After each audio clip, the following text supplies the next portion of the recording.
Thalapati M.K. Stalin.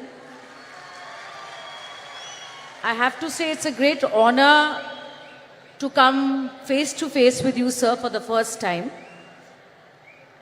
Former Jammu and Kashmir Chief Minister Mehbooba Mufti ji, Honorable Member of Parliament Kandi Mohi ji,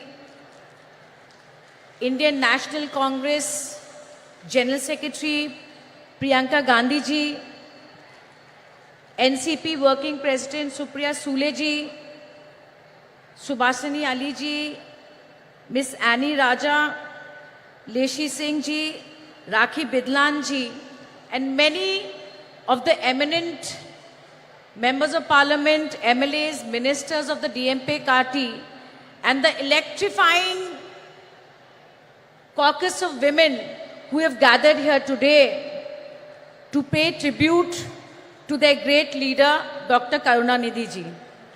I am absolutely elated to represent my party, All India Trinamool Congress, in the centenary year celebration of Kalangyar Dr. Karunanidhi, the longest serving Chief Minister of Tamil Nadu.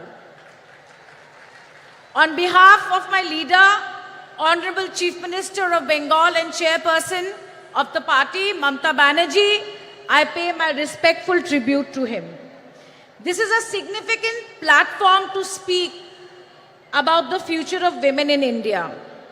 The esteemed speakers here on stage and everybody attending this discussion today will agree that Dr. Karunanidhi has a legacy of work driven towards social justice and equality of all. His initiatives were path-breaking, not just for women, but I have to say, for the third gender. He set a new precedent in Tamil Nadu by starting a welfare board for them. Till today, he is remembered for giving equal right to women to ancestral property for the first time in India. And last but not the least, a jobs quota, a government jobs quota was given by Karunanidhi ji in Tamil Nadu. And undoubtedly, Thiru Stalin, Honorable Chief Minister, is taking this legacy forward with much vigor. I would like to tell the Chief Minister that I Googled and I could not finish counting the number of welfare policies Thiru Stalin has done for the women of Tamil Nadu. The backdrop of this meeting is all of us have come together, look to assess and look at the future of women in India. And what is the backdrop? The backdrop is the recently passed Women's Reservation Bill in the month of September. Historically, if we look at the debates of the Constituent Assembly, we will see that the women members of the constituency were in two minds whether there should be reservation or not. But they believed that political segregation was not the way and it would amount to dilution of equality. But my friends, that we all have to agree that in the last 72 years of electoral and party politics, the trend of women's participation in our great country is rather dismal. Therefore, started the churning for affirmative action. Why affirmative action? Because after independence, despite the role the women of India had played in the independence war and thereafter, we could not rid our societies of gender roles and patriarchy. Women have proved their ability to compete, and if I may say so, they have done but better than men in many aspects. Yet, their economic and political participation is dwindling. I am pained to say that we all today cannot keep repeating that what are the causes, what are the reasons why women of India are behind. But I think we all have to be instrumental in changing this. And may I say that no affirmative action alone can succeed. No affirmative action alone can succeed. I strongly believe that every single political party is a gateway to politics for women of India. The All India Trinamool Congress and my leader, Mamata Banerjee, implemented women's reservation during the 2019 parliamentary elections. She gave 41% nominations to women. And let me tell you, it was not an easy election for her. The 17 women who got tickets, I am proud to say that the 9 of them today are sitting in the Lok Sabha. Now, every 1 in 3 women in the Lok Sabha are from the Trinamool Congress. As the only woman chief minister of the country today, her own story, even her critics would admit, is one of resilience and grit. She faced every imaginable challenge, right from physical violence to patriarchy and even poverty, but stood tall through it. Once she succeeded, she used her party's capacity and her popularity to walk the talk and bring women to the forefront. Friends, compare Mr. Narendra Modi, the Prime Minister of India.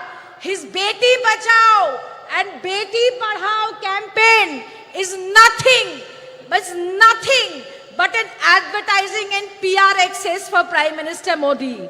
I am sad to say that Nirbhaya shook the nation, but the funds remains unutilized. I am happy that women got the Ujjwala scheme, but the majority have rejected it. BJP, with an absolute majority, has delayed the reservation bill and given us a bill which is shackled in preconditions. It is preconditioned on a fresh census and a delimitation process. I hear on television people saying that women's reservation will be implemented in 2034. But let me tell you today that there is absolutely no guarantee that even if everything goes well, women's reservation will not come into effect till 2037. Not till 2037. The last time the Delimitation Commission was set up, it took 6 years to give a report. 6 years. Therefore, my friends, BJP is infamous for tokenism. Today, when the women's reservation bill was being debated in the parliament, we should be ashamed. We should be ashamed that the BJP MP accused of molesting our wrestlers was sitting in the parliament.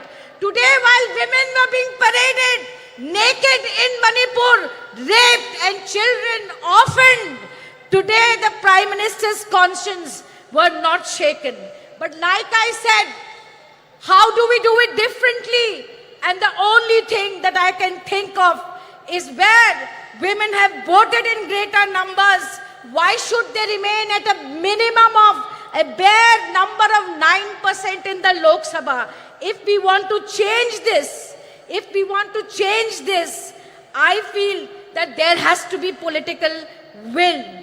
I hope that you will agree with me that it is everyone's duty, every political party's duty to demolish the systemic and systematic discrimination and marginalization of women within parties has to stop. It must stop.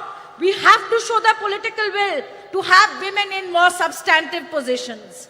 But last but not the least, and I'm about to end my speech, that we have to recognize that to bring women to the forefront of politics, we need progressive male leaders like Dr. Karunanidhi.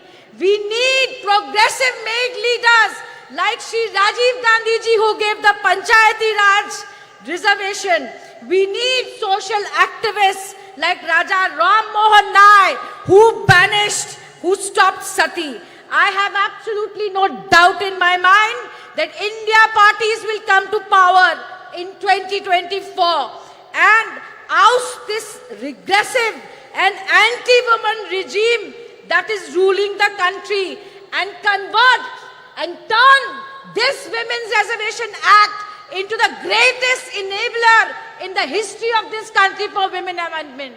I end my speech speech by quoting the only woman prime minister in this country, Indira Gandhi ji. There are two kinds of people: those who do the work and those who take the credit. While Prime Minister Modi takes credit for travesty of a law in the name of reservation, let us who are sitting here do the real work towards greater political representation women. With these words, I once again thank the DMK party. I thank the women wings of the DMK party and your patience for listening to me. Jai Hind. Thank you very much. Thank you, ma'am. Bihar மாநிலத்தின் உணவு மற்றும் நுகர்வோர் பாதுகாப்புத்துறை அமைச்சரும் ஐக்கிய ஜனதா தளம் கட்சியின் தேசிய நிர்வாக குழு உறுப்பினருமான திருமிகு லேஷி சிங் அவர்களை சிறப்புரையாற்ற அன்புடன் அழைக்கிறோம். We request திருமிகு லேஷி Singh, the Minister for Food and Consumer Protection of Bihar State.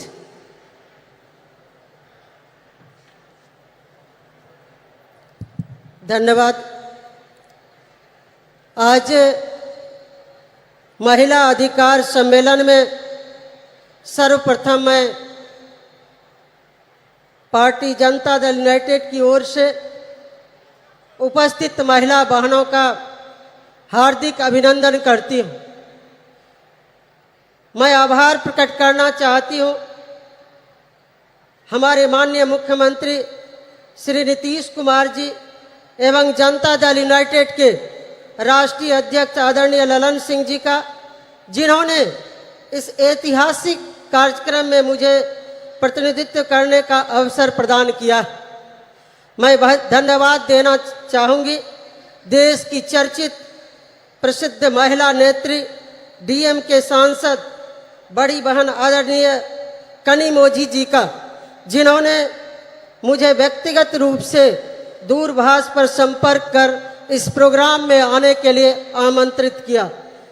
मैं जनता दल यूनाइटेड की ओर से इस कार्यक्रम में उपस्थित इस लोकप्रिय मुख्यमंत्री आदरणीय एम.के. स्टालिन जी, कांग्रेस की राष्ट्रीय महासचिव एवं देश की महिला बहनों की प्रेरणा स्रोत आदरणीय बहन प्रियंका गांधी जी, जम्मू कश्मीर की पूर्व मुख्यमंत्री एवं पीडीपी पार्टी की अध्यक्ष महबूबा मुफ्ती जी, देश की प्रसिद्ध वरिष्ठ सांसद एवं एनसीपी पार्टी की कार्यकारी अध्यक्ष बहन सुप्रिया सूले जी, समाजवादी पार्टी की नेता एवं माननीय सांसद बहन डिम्पल यादव जी, पूर्व सांसद एवं सीपीआई-एम पार्टी की पोलित ब्यूरो सदस्य बहन सुभाषिनी अली जी, पूर्व सांसद एवं ऑल इंडिया तृणमूल कांग्रेस की राष्ट्रीय प्रवक्ता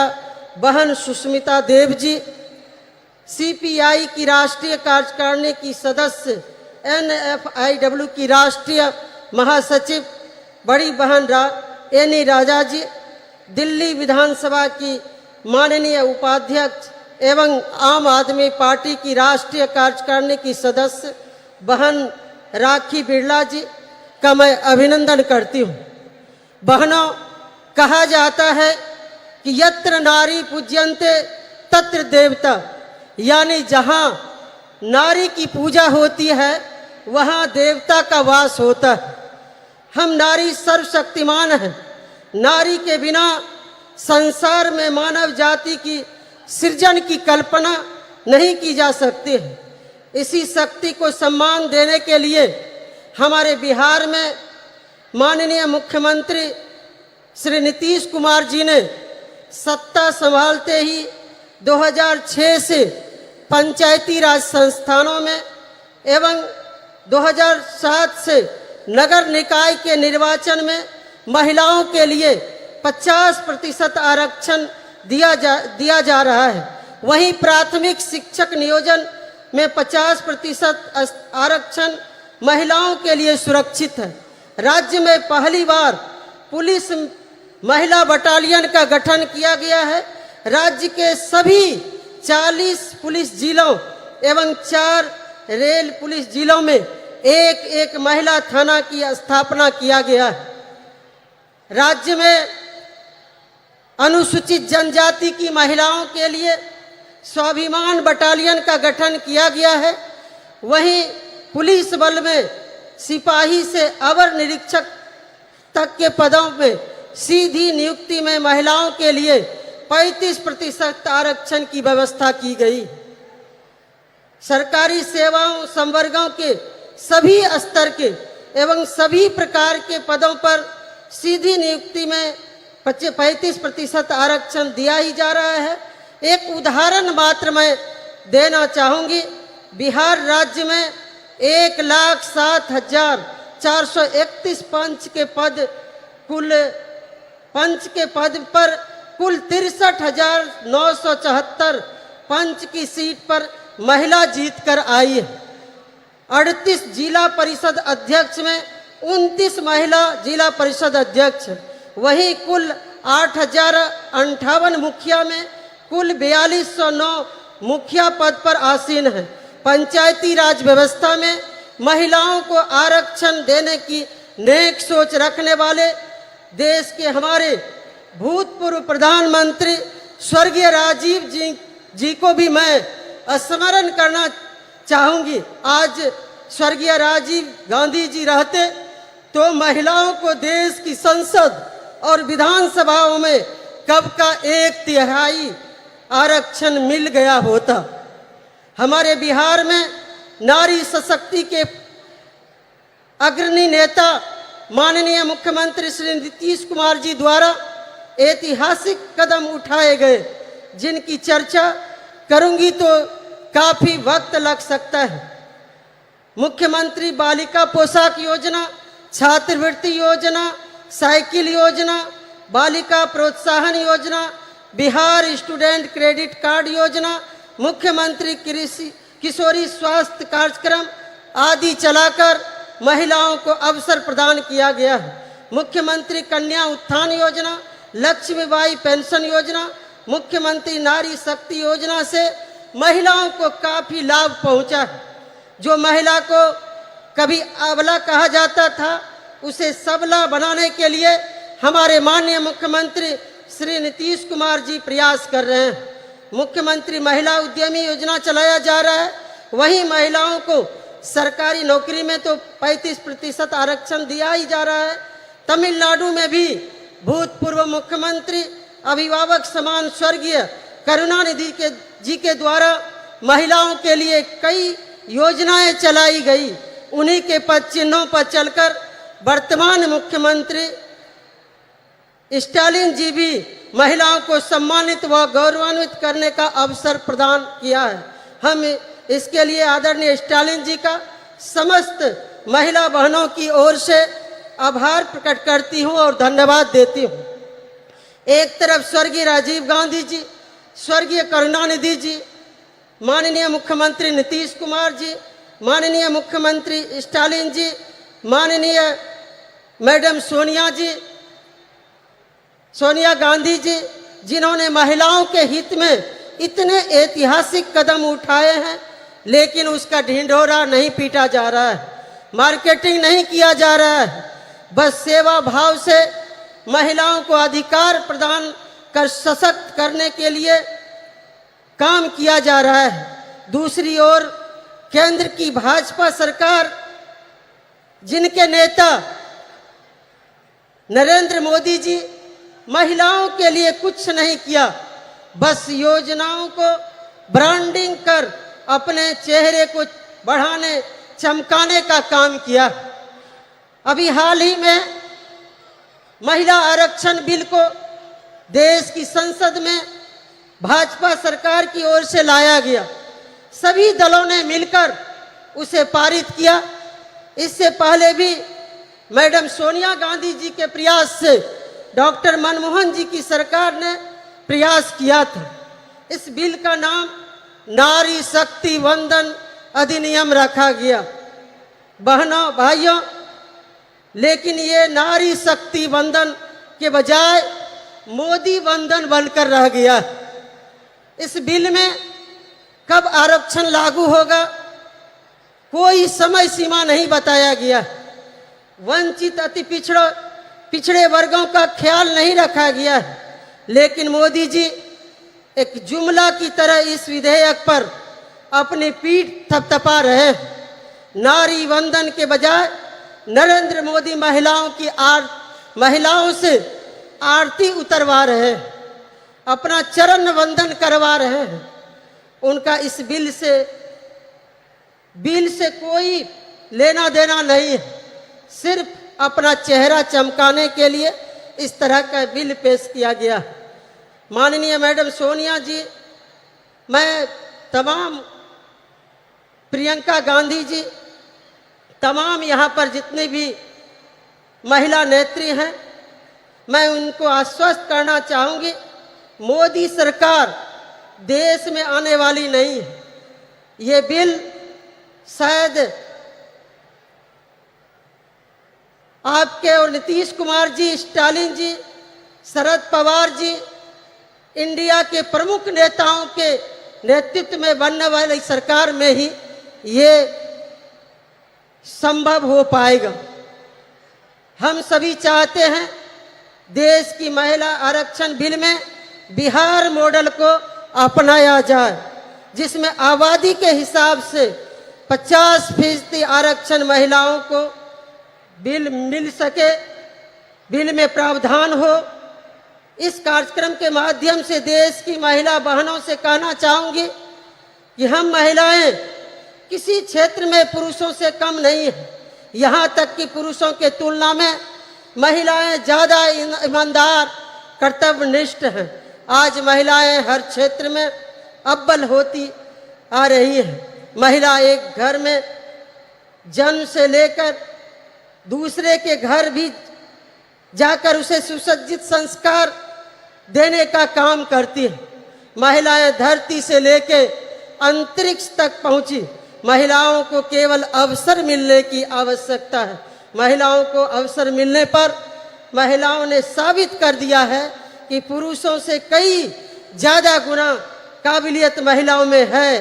देश की महिला प्रधानमंत्री स्वर्गीय इंदिरा गांधी जी इसका सशक्त उदाहरण है, जिन्होंने अपनी नेतृत्व क्षमता से दुश्मन देश के दांत खट्टे कर अपनी दृढ़ इच्छा शक्ति संकल्प के कारण उन्हें आयरन लेडी कहा जाता है। मुझे विश्वास है जिस तरह से इंडिया के नेतागण, चाहे वो माननीय मुख्यमंत्री नीतीश कुमार जी हो, चाहे मैडम सोनिया जी, मैडम प्रियंका गांधी जी, महबूबा जी, स्टालिन जी, मैडम कनिमोझी जी, सुप्रिया सूले जी एवं समस्त मंचासीन विभिन्न विपक्षी नेताओं के दलों के नेताओं के सभी महिला नेतृगण आदि ने महिलाओं को अवसर और संबल प्रदान कर रहे हैं। वो दिन दूर नहीं, महिला इतनी सशक्त होगी कि वेद पुरानों इतिहास में जो उसे शक्ति प्रदान थी वो शक्ति प्राप्त करेंगी, तभी आरक्षण के लिए मुहताज नहीं होना पड़ेगा। मैं विनम्रता के साथ अनुरोध करना चाहूँगी मैडम प्रियंका जी से, मैडम कनिमोझी जी से, मैडम सुप्रिया सूले जी से, महबूबा जी से एवं समस्त मंचासीन सभी महिला नेत्रियों से कि एकजुट होकर देशव्यापी कार्यक्रम के तहत मातृवंदन अभियान पर निकले। हम सभी साथ मिलकर कदम से कदम मिलाकर चलने को तैयार हैं। देश की महिलाएं आप सबों को पुकार रही हैं, आप आगे बढ़ें, हम सभी साथ हैं। बस आदि आबादी ही नरेंद्र मोदी का हिसाब किताब बराबर कर देंगी। मुझे विश्वास है कि मेरे अनुरोध पर आप सभी विचार करेंगी। अंत में मैं बिहार के माननीय मुख्यमंत्री श्री नीतीश कुमार जी की ओर से यहाँ उपस्थित महिला बहनों को शुभकामना प्रेषित करती हूँ। उनकी ओर से महिलाओं की अधिकार की हर लड़ाई में सहयोग समर्थन का भरोसा देते हुए यही उनका शुभकामना संदेश है। पुनः इस कार्यक्रम में आयोजनकर्ता मैडम कनिमोझी जी, यहाँ के लोकप्रिय मुख्यमंत्री आदरणीय स्टालिन जी एवं समस्त मंचासीन नेताओं बड़ों से आशीर्वाद लेते हुए अपनी वाणी को विराम देती हूँ। जय हिंद, जय Bharat. Thank you ma'am. Samajwadi கட்சியை சேர்ந்த நாடாளுமன்ற உறுப்பினர் திருமிகு டிம்பிள் யாதவ் அவர்களை சிறப்புரையாற்ற அன்புடன் அழைக்கிறோம். We are delighted to welcome திருமிகு Dimple Yadav. Member of Parliament has demonstrated that women's parliamentation in politics lead to the empowerment of society to deliver special address. Thalapati M.K. Stalin ji, Mrs. Kani Mohi, MP and Deputy General Secretary of DMK,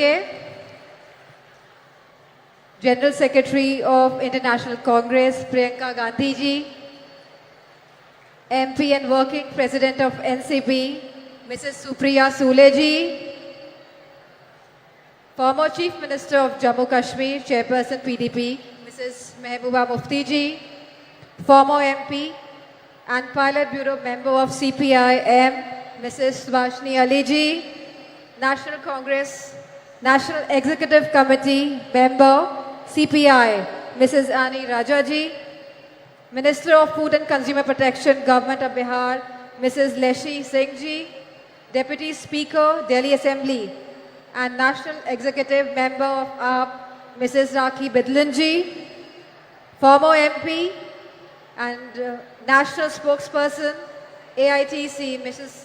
Shushmita Dev ji, and all the dignitaries who are present in front of me, all the distinguished guests and my fellow citizens of India. This day and moment have been 100 years in the making, as today we celebrate the centenary of the DMK patriarch and a great son of soil, a towering leader, a progressive ideologue, a politician par excellence, and the founder of the political movement for the betterment of India and all its people, respected Shri M. Karunanidhi ji. He was popular as Kalanyar and Muttamind Aranyar. Kalanyar was the title of Tamil politics. His life was marked by a relentless struggle for social justice and the empowerment of the marginalized communities, minorities, OBCs, SC/STs, and especially women. His political journey was an unending quest to eradicate social inequalities. He championed the cause for women's rights, advocating for gender equality in a deeply patriarchal society. He advocated affirmative actions to support oppressed, marginalized communities and minorities. He was a great advocate of increased state autonomy and accountability in the Indian federal structure. He pursued the Rajamanar Committee's report that was accepted by the then Prime Minister, Mrs. Indira Gandhi ji, and the Chief Ministers got the right to hoist the flags on Independence Day. Kalanar's life was dedicated to the pursuit of social justice, an endeavor that remains even more relevant and inspiring today. His vision was rooted in the principles of equality, fairness, and inclusivity. He believed that society could only prosper when every citizen, regardless of their background, was given equal opportunities to thrive. Under his leadership, the DMK pioneered several progressive policies that aimed to uplift the marginalized and oppressed sections of society. His government increased the reservation for backward classes from 25 to 31% and from 16 to 18% for SC/STs, established the first ministry for the welfare of the backward class. As a member of parliament and a woman, I am deeply honored to address you all on this special occasion, and I want to focus on the three fundamental aspects of the vision for India: an unyielding commitment to social justice, tireless effort to protect the dignity of each individual, and untiring advocacy for women's rights. Samajwadi Party remains committed to these ideals as we cherish and uphold an unwavering commitment to protecting the respect and dignity of every individual. In a diverse India, the protection of regional, social, cultural, and linguistic identities is of paramount importance as it is the integral to the identity and pride of each and every individual. Leadership in this regard is not about exclusion, but rather about pluralism and diversity. Celebrating the unique cultural tapestry that is India. Now I turn my attention to the third crucial aspect of our vision, a deep sense of commitment to women's rights. We all must be a true feminist today, advocating for gender equality, women's education and upliftment, policies that have always been advocated and implemented by the Samajwadi Party in Uttar Pradesh, found home and expression in Tamil Nadu under Telangana. He raised girls' marriageable age, provided women one-third reservations in the government jobs, local body elections, property rights, subsidized loans, financial assistance to widows, marriage, intercaste marriages, self-help groups, vocational training programs, free power and gas connections, and rice at ₹1, and many much policies. We must recognize that women's economic empowerment is not only a matter of individual dignity, but also a path towards overall societal and economic progress. This is in strict conformance to what successive Samajwadi Party governments have delivered for women in Uttar Pradesh under the Chief Ministership of Honorable Netaji and Shri Akhilesh Yadav ji. For us, women's right is not a manner of speech, but a matter of faith and action. Let me draw the focus to the task at hand for this August gathering. The Magalir Urmai Manadu being organized today by the DMK Women's Wing, headed by MP Kani Mohi, calls upon the central government, headed by BJP, for immediate action on women's rights issues. The BJP government has totally been proven incompetent and an abject failure in securing women's rights and providing security and safety to women.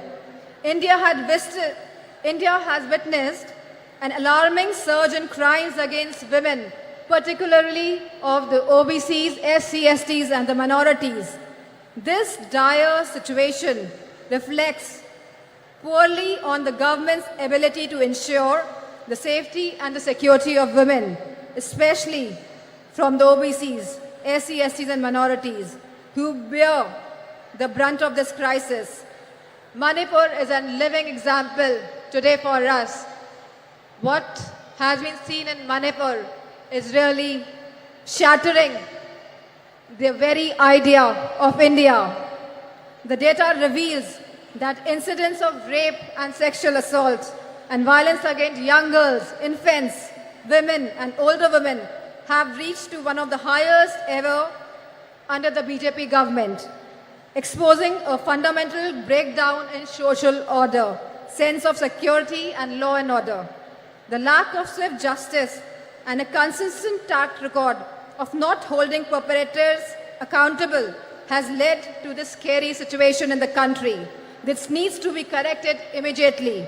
Nothing can be allowed to impinge on the right of life. In the Indian democracy, women constitute of half the population, and this active participation in politics is essential for the robust democracy and a truly inclusive society.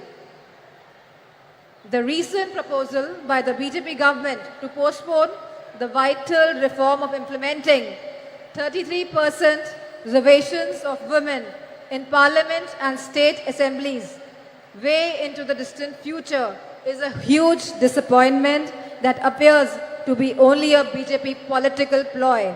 The BJP's move is only an eyewash purely for electoral gains. Samajwadi Party's argument for providing separate reservations for OBCs, for SC/STs and minorities is a critical, progressive stance that deserves immediate inclusion and consequent implementation. The BJP government's one-size-fits-all will certainly dilute the representation of marginalized communities.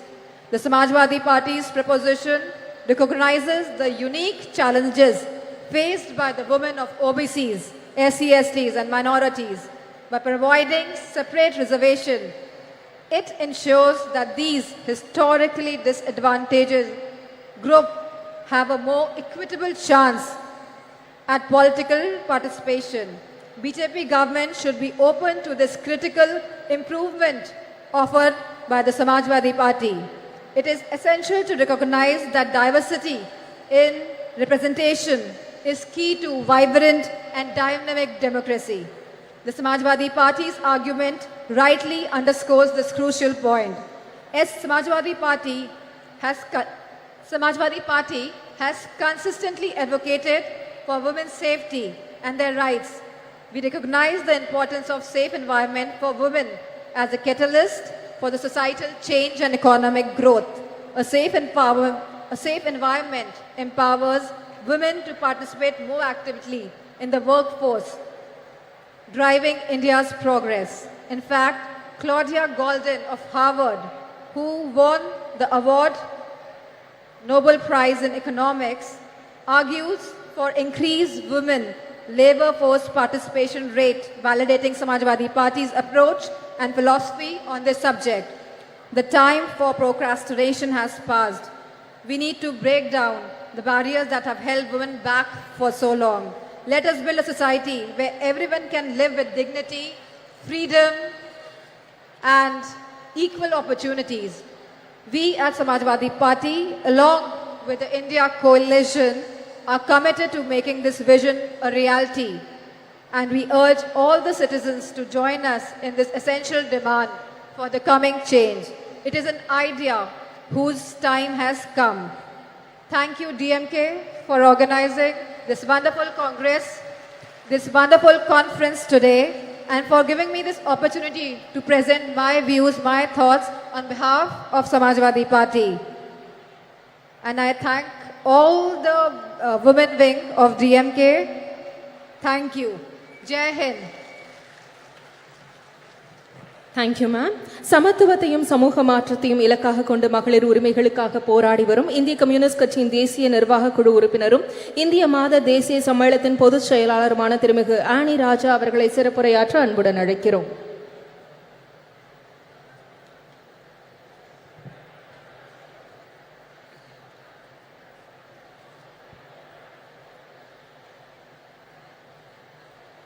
From the depth of my heart, I express my homage to the only one Kalaignar who showed the people and the country that how the words can be transformed into actions and how it can be beneficial to the people and especially to the women and children of the country, particularly the state of Tamil Nadu.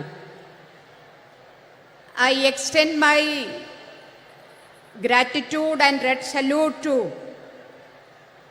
Tandai Periyar, Phule, Dr. Ambedkar, Ayyankali, Ayodhyadas Pandita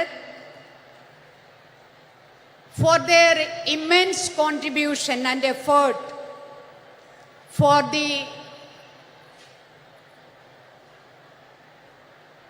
today what we have achieved, and today we are standing before you and the party is organizing a meeting for the women to discuss about their rights.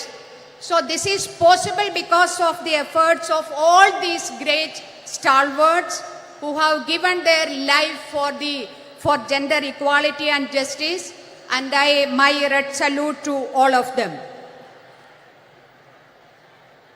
மகளிர் உரிமை மாநாட்டில் அதுக்கான எல்லா விதமான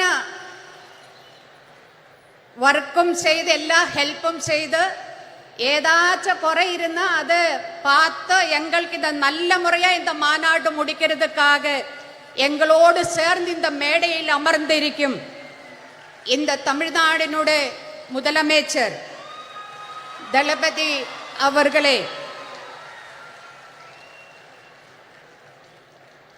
இந்த கூட்டத்தில் நம்மோடு உரையாடுறதுக்கு பேசுறதுக்கு இங்கே வருவாயிருக்கிற இந்திய நேஷனல் காங்கிரஸினுடைய தலைவி சோனியா காந்தி அவர்களே, மெஹபூபா தோழியர், நான் எல்லோரும் தோழியர்னு கூப்பிடுறது. I would like to call you all as comrades.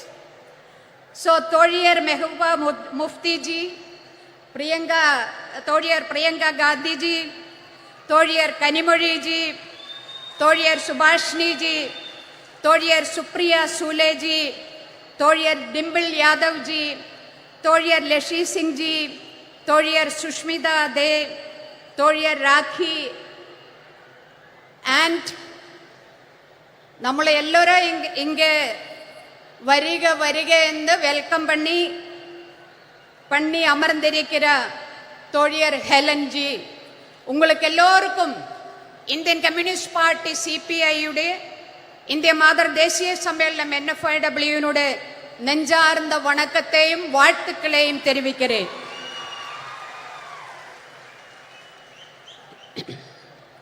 கலைஞருடைய நூற்றாண்டு விழா கொண்டாடுறதுக்காக, கலைஞருடைய வாழ்க்கையே கொண்டாடுறதுக்கான இந்த கூட்டத்தில் இங்கே அமர்ந்திருக்கிற இந்த தமிழ்நாட்டினுடைய எல்லா மாவட்டங்களிலும் வந்திருக்கிறார் என்னுடைய அன்புக்கும் மரியாதைக்கும் கூறிய தோழியர் டிஎம்கேட தோழியர்களே, உங்களை எல்லோரையும் சேர்த்து பிடிச்சு ஒரு முத்தத்தை கொடுக்கிறேன். நம்ம இந்த பெண்கள் உரிமை மாநாடு நடக்கும்போது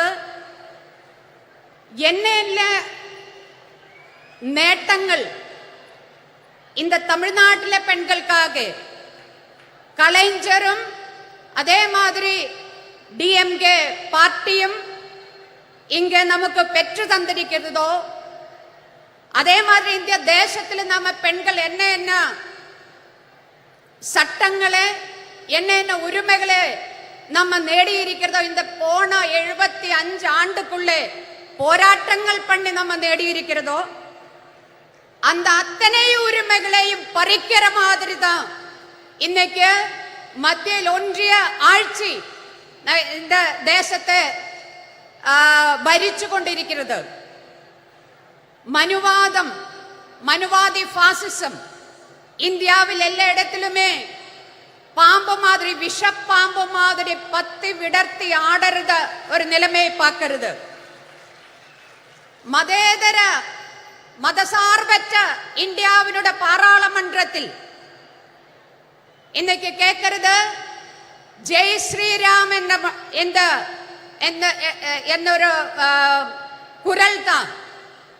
அதே மாதிரி செங்கோல் இன்னைக்கு இந்தியாவினுடைய பிரசிடென்ட், ஒரு பெண் பிரசிடென்ட், அவங்க தாழ்த்தப்பட்ட ஒடுக்கப்பட்ட கம்யூனிட்டியிலிருந்து வந்திருக்கிற பிரசிடென்ட், அந்த மாதிரி ஒரு பெண் பிரசிடென்ட் இருக்கும் போதும் இந்தியாவினுடைய பாராளுமன்றத்துக்கு வெளியே அவங்களை உட்கார வச்ச பாராளுமன்றத்துக்குள்ள செங்கோல் கொண்டு வைக்கிற ஆட்சி இன்னும் நரேந்திர மோடி 56 இன்ச் நெஞ்சளவுள்ள பிரதமர் உட்கார்ந்த இந்த தேசத்தை தொலைக்கிறதுக்காக உட்கார்ந்து இருக்கிற ஒரு கட்டத்தில் தான், ஒரு சந்தர்ப்பத்தில் தான் மகளிர் உரிமை மாநாடு கலைஞருடைய 100ஆண்டு விழாவை ஒட்டி இன்னும் நாம இங்க நடத்திட்டு இருக்கிறது. இந்த நாட்டில் நடக்கிற மரணங்கள், அது கூட்ட மரணங்களா இருந்தாலும் சரி, அது ஆற்றில் ஒழுகி நடக்கிற டெட் பாடிஸ் ஆயிருந்தாலும் சரி, மணிப்பூரிലെ மோர்ச்சரியில் 5 മാസത്തിലേറെയാ இருக்கிற அழுகிற டெட் பாடிஸ் ஆயிருந்தாலும் சரி, അതൊന്നുമേ இந்த 56 இன்ச் நெஞ்சளவுள்ள பிரதமர் நரேந்திர மோடிக்கு கொஞ்சம் கூடி கவலை இல்லையா? ബലാത്സംഗം, പാലിയൽ ബലാത്കാരമാവട്ടെ, കൂട്ട പാലിയൽ ബലാത്കാരമാവട്ടെ, അതെല്ലാമേ വന്ന് ചാനൽ ചർച്ച, നമ്മ ஊடகங்களில் சர்ச்சை 2 நாள் 4 நாள். அதுக்கு பிறகு யாரையுமே அது கவலைப்படுத்தாத ஒரு செய்தியா மாறி இருக்கிற ஒரு சமயத்தில் தான் மகளிர் உரிமைக்கான மாநாடு நாம இங்க நடத்திட்டு இருக்கிறது. 2002 குஜராத் கலவரம். அந்த குஜராத் கலவரம் அது பிளான் பண்ணி டிசைன் பண்ணி நடப்பிலாக்கிய கலவரம் தான். ஆனா இந்த 2023 நம்ம இந்த மகளிர் மாநாடு நடக்கும்போது, உரிமை மாநாடு நடக்கிற இந்த டைமில் எங்க வேணாலும் எப்ப வேணாலும் நம்மளை மரணம் நம்மளை தேடி வரற ஒரு நிலைமை. எங்க வேணாலும் எப்ப வேணாலும் பெண்கள் பாலியல் பலாத்காரத்துக்கு ஆளாகிற ஒரு நிலைமை. அந்த மாதிரி ஒரு நிலைமையில் தான் இன்னைக்கு நாம இருக்கிறது. ட்ரெயினில் பயணம் செய்யும்போ அந்த ட்ரெயினில் பயனாளிகளை, பயணம் செய்யறவங்களே, அவங்களை காப்பாற்றுவதற்காக போலீஸ், ரயில்வே போலீஸ் இருக்கிறது. ஆனா அந்த ரயில்வே போலீஸ் பயனாளிகளை தோக்கெடுத்து துப்பாக்கி எடுத்து சுட்டு கொலை பண்ணற காட்சி நம்ம கண் முன்னாடி இருக்கிறது. அதே மாதிரி ஒரு ஸ்கூலில், பள்ளிக்கூடத்தில் ஒரு டீச்சர் உட்கார்ந்த மத்த ஒரு முஸ்லிம் ஸ்டூடெண்ட் நிக்க வச்சு மத்த ஸ்டூடெண்ட்ஸோட சொல்றது, நீங்க எல்லாரும் போய் அடிங்கோ அந்த குழந்தைன்னு சொல்லி குழந்தைகள் தயங்குறது. ஆனாலும் அவங்கள ஃபோர்ஸ் பண்ணி அந்த குழந்தையை அடிக்க வைக்கிறது. இதும் நம்ம கண் முன்னாடி பார்த்துட்டு இருக்கிறது. ஒரு சிறுமி, 8 வயசான சிறுமி கூட்ட பாலியல் பலாத்காரத்தின் இரையாயி அங்கிருந்து தப்பிச்சோடி பல வாதிலும் தட்டி விழிக்கிறது, முட்டுறது, என்னை காப்பாற்றுங்கோ. யாருமே வாதில் துறக்காம அதை அப்படியே ஆட்டி ஓடிக்கிறது. இதும் நம்ம கண் முன்னாடி நடக்கிறது. இந்த மாதிரி ஒரு நிலைமையில் ஏன் இது நடக்காம இருக்குவே? 2014 இந்தியில ஒன்றியத்தில் பிஜேபி தலைமையிலான ஆட்சி வந்ததிலிருந்து, அதுக்கு முன்னாடியே பெண்களுக்கு எதிரான வன்கொடுமைகள் நடந்துட்டு இருந்தது. ஆனா 2014 இருந்து பார்த்தா அதனுடைய நம்பர் அது ரொம்ப அதிகமா போயிட்டு இருக்கிறது. நம்பர் அதிகமா போகிறது மட்டும் கிடையாது, அதனுடைய குரூரதா எவ்வளவு கொடூரமான விதத்தில் அந்த பெண்கள் அந்த மாதிரி பாலியல் பலாத்காரத்துக்கு ஆளாகிறது. இது மட்டுமல்ல, இந்த மாதிரி பாலியல் பலாத்காரத்துக்கு ஆளான அது வந்து கேஸுக்கு போனா, கோர்ட்டுக்கு போனா, அங்க வந்து குத்தவாளிக்கு தண்டனை கிடைக்குது ரொம்ப ரொம்ப கம்மி. 100 கேஸ் எடுத்தா அதுல 5 கேஸில் கூடி குத்தவாளியை தண்டிக்கிறது கிடையாது.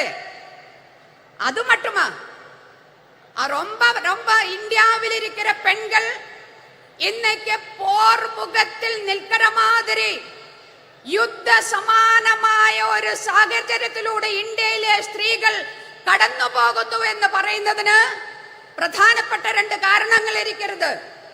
ഒന്ന്, ഇന്ത്യയിൽ நிறைய சட்டங்கள் இருக்கிறது பெண்களை காப்பாற்றுவதற்காக, பெண்களுடைய உரிமையை உறப்பு கொடுக்கிறதுக்காக, பெண்களை எல்லா விதமான கொடூரங்களிலும் காப்பாற்றுவதற்கான சட்டங்கள். அது எந்த சட்டமும் சும்மா ஏதாச்சும் இந்த நரேந்திர மோடி கொண்ட இங்க தந்தது கிடையாது. எங்களுக்கு எல்லாமே வந்து இந்தியாவிலே பெண்கள் போராடி அவங்களுடைய டெட் பாடி மேலே, அவங்களுடைய ரத்தத்தின் மேலே நின்னுதான் நிறைய சட்டங்கள் இந்தியாவினுடைய பாராளுமன்றம் பாஸ் ஆக்கியது. என்ன வருது இன்னைக்கு அந்த சட்டங்கள்?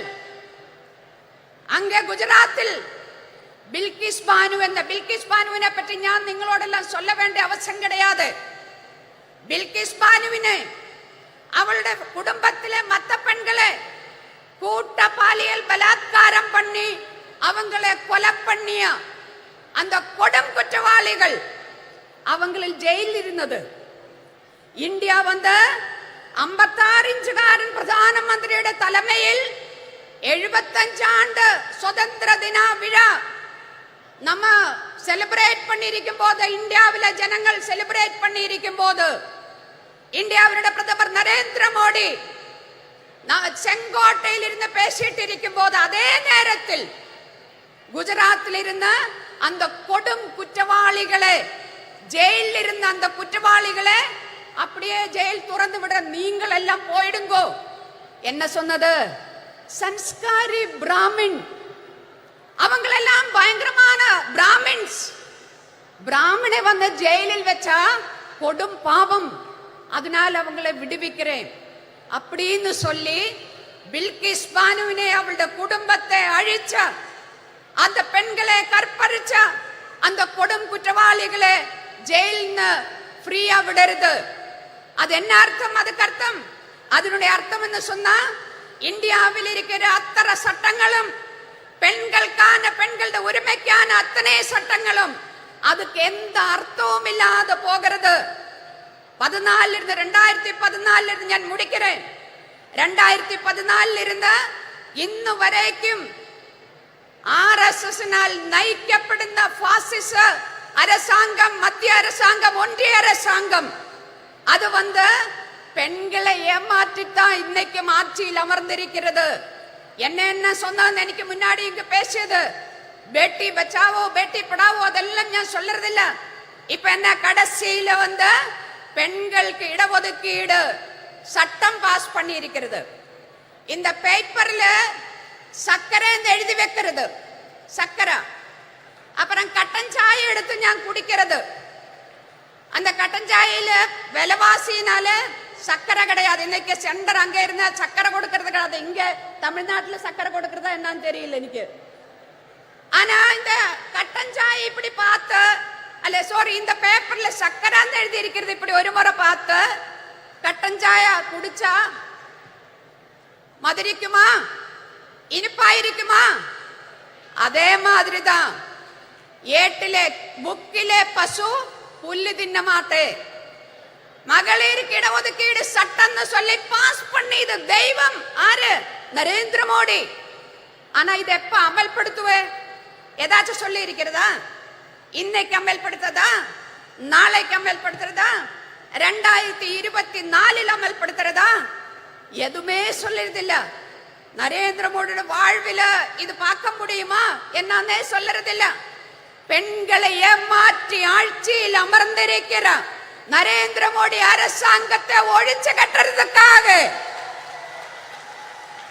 கலைஞரில் இருந்த இந்த நாட்டில் பெண்களுக்கான யாராரு என்ன உரிமைகள் வாங்கி தந்ததோ அத்தனை உரிமைகளையும் காப்பாற்றுவதற்காக இந்தியாவினுடைய அரசியல் சாசன சட்டத்தை இந்தியாவினுடைய ஜனநாயகத்தை இந்தியாவினுடைய மத சார்பன்மையை காப்பாற்றுவதற்காக நாம எல்லோரும் இப்படி எந்த ஜாதி எந்த மதம் என்று தெரியாம அது பார்க்காம நம்ம எல்லோரும் இப்படி அமர்ந்திருக்கிறது அந்த மாதிரி நாளைக்கும் நமக்கு எல்லோருக்கும் சேர்ந்து அமர்ந்திருக்கிறதுக்காக இந்தியை காப்பாற்றுவதற்காக நம்மளை நாமே காப்பாற்றுவதற்காக இந்த மாநாடு நரேந்திர மோடி ஆட்சியினுடைய முற்றுப்புள்ளி வைக்கிறையா மாட்டாடா மாற வேண்டதா இருக்குன்னு சொல்லி விடைபெறுகிறேன் நன்றி வணக்கம் Inquilab zindabad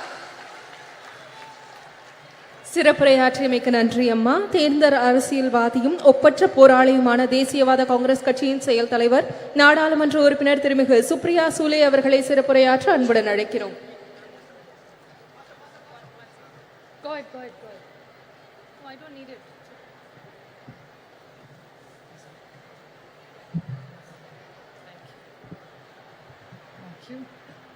Vanakkam Chennai. Women's Rights Conference. Talapati MK Stalin Anna, Durga Anni, Mehbooba Mufti ji, Priyanka Gandhi ji, Dimple Yadav ji, Subhashini Ali ji, Annie Raja ji, Leshi Singh ji, Rakhi Bidlan, Sushmita Dev, Anubi Sadagiri Kanimoli, Helen Davidson, Namakkal Rani, all the honorable MPs, ministers, media, DMK leaders and policy makers. I thank the DMK for hosting this most wonderful event today here. And when I stand here, I must, when I start my speech, pay great honors and respect to Periyar, Annadurai, Kalingnar, Karunanidhi ji on his centenary year, Chhatrapati Shivaji Shahu Phule Ambedkar, which is the legacy we work, and a very special moment. Sena Tamila Enuma Podinile Imbatetan Vanda Payuda Kadanile. What I have been told this means is Tamil is a very sweet language and it's like sweet honey when you get. So Tamil, which is a beautiful language, which I fortunately in Parliament am surrounded by DMK. There is Baluji, our leader, who sits in the front, Sonia ji who sits in the front. Then I have Raja, I have Daya, I have all Sumati, my friend, who sits right behind me, Jyoti Mani. I have all my other friends. I was listing them out. Shabir, who sits right next to me. My younger brother, who's sitting right next to you. All of them. Karti Chidambaram. So sometimes I'm confused whether I'm in NCP or I'm in DMK because I'm surrounded only by DMK. And I'm going to request Stalin Anna that we are fighting for our party and symbol in Maharashtra. So if Maharashtra doesn't get a ticket, I know one ticket I will get is from DMK in the Tamil Nadu here. But it's really wonderful to be here because Tamil Nadu has a rich legacy. It's a state which has done social justice. The state which I come from, of Shahu Phule Ambedkar's, you have the same rich legacy of Periyar, Annadurai, and of Karunanidhi ji. So we feel very proud, and I was very blessed and lucky to meet Karunanidhi ji whenever he came to Delhi. So I had the opportunity to take his blessings and learn few things, and the opportunity to work with his children who have such a big legacy of the DMK party. So it's an honor for us to be here. And the beauty of DMK and Tamil Nadu is that here I asked somebody today before coming here, what are the few things the Tamilian pride is? They said our pride is of social justice. We are proud of our language. There is no caste, no religion. It's only our language which fills us together. And I would like to tell Talapati Stalin Anna one thing. That's one thing that the entire DMK in India's parliament stands for is their proud Tamil legacy that they're proud of. Whatever issues are raised, always Honorable Balaji is always leading, be it the MBBS exam, he's always first leading and fighting with the BJP. He's always fighting, no forcing Hindi on us. We are proud Tamilians, we like our language. Hindi is welcome, English is welcome. But you cannot take the Tamil away from the Tamilians. So I think it's a very proud community with a rich legacy.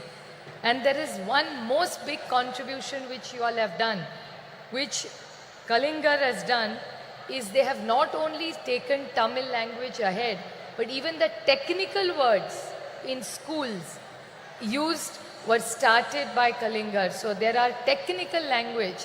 So you have really brought it down to the basics. So you all are really proud of your language, and it's so wonderful to see that there is no caste, no religion. It's only what unites Tamil Nadu is the love for their language. So the way you are proud Tamilians, I am a proud Maharashtrian who has a lot of pride. And right now the way the invasion from Delhi, that I call Adrushya Shakti, means it's an invisible power of Delhi which is attacking the cooperative federalism of this country. The way Tamil Nadu is fighting, so are we fighting in Maharashtra, and unitedly Tamil Nadu and Maharashtra will make sure that nobody will go against our cooperative federalism and take away our rights from us. I would like to quote Kanimozhi ji has orchestrated this most beautiful evening and a special session for all of us. But she is lucky to have the complete great legacy since 1929 in Chengapolpet.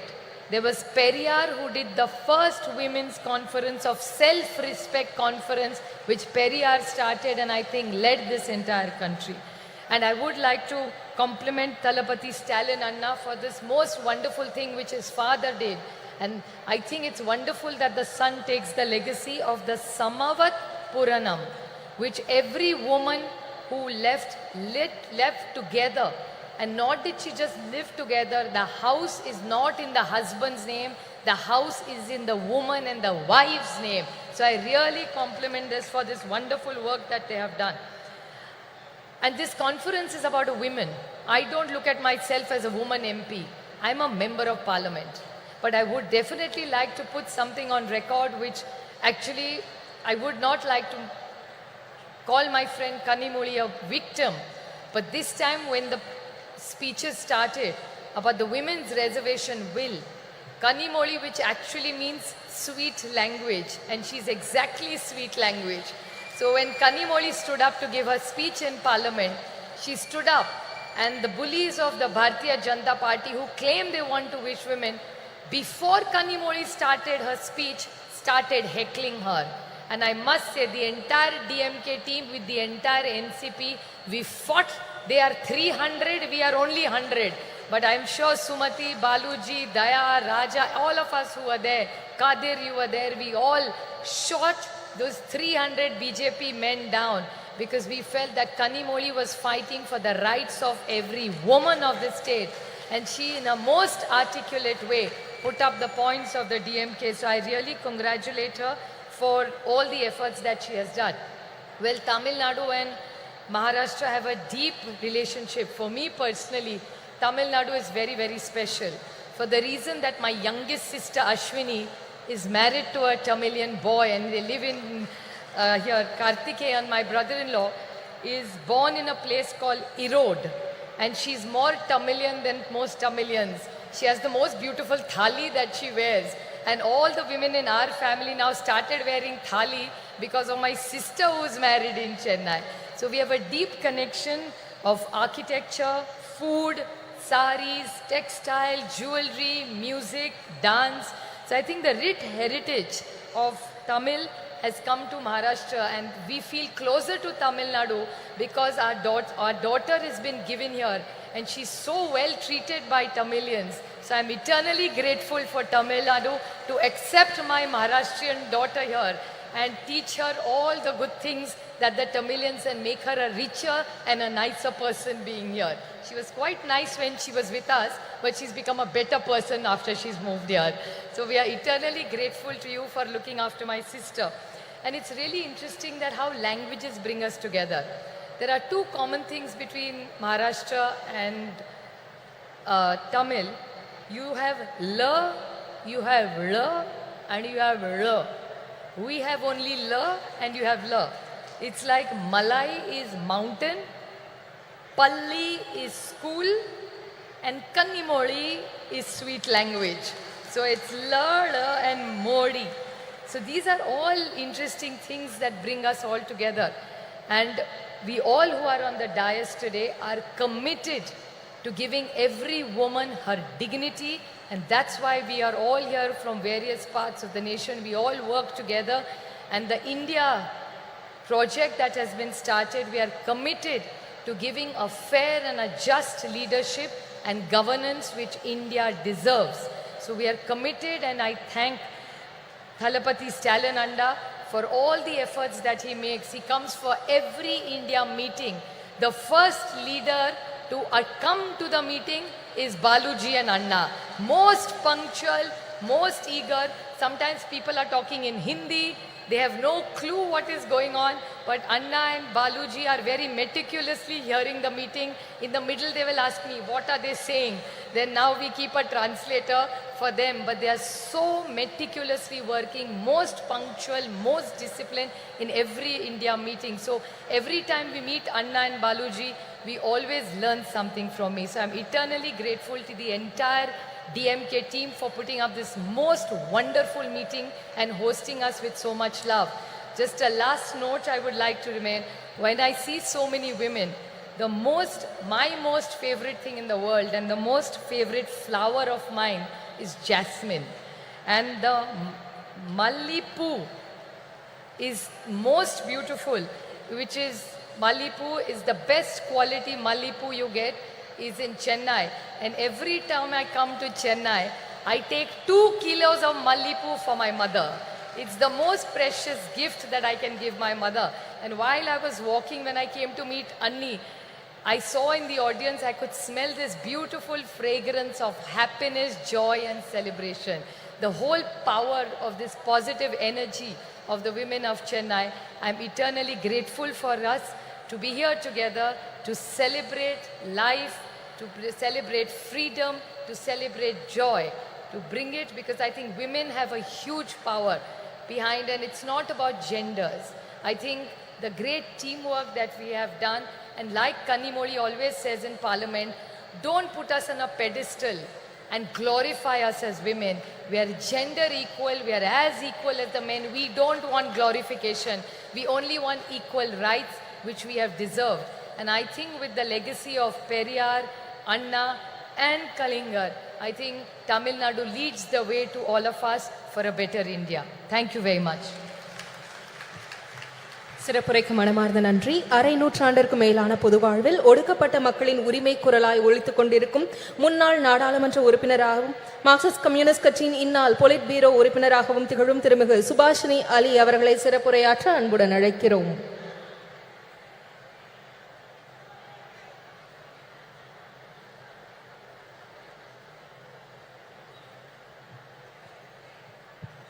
Vanakkam. Honorable Chief Minister Stalin Anna and my dear younger sister Kanimori, all the women leaders of India who are on the stage, Mehbooba ji, a woman Chief Minister of Jammu and Kashmir, we should really pay our respects to her, Priyanka ji, Supriya Sule ji, Dimple Yadav, Annie Raja, Leshi Singh, very, very outspoken Rakhi ji, Sushmita Dev ji, Sayogi Sahodadal, all my Annas and all my Akkas, Neriya Akka, Neriya Anna. I am very proud to be here today on a very, very important occasion. Of course, today we are here to remember Kalanyar M. Karunanidhi. But today is a very important day in the history of our country.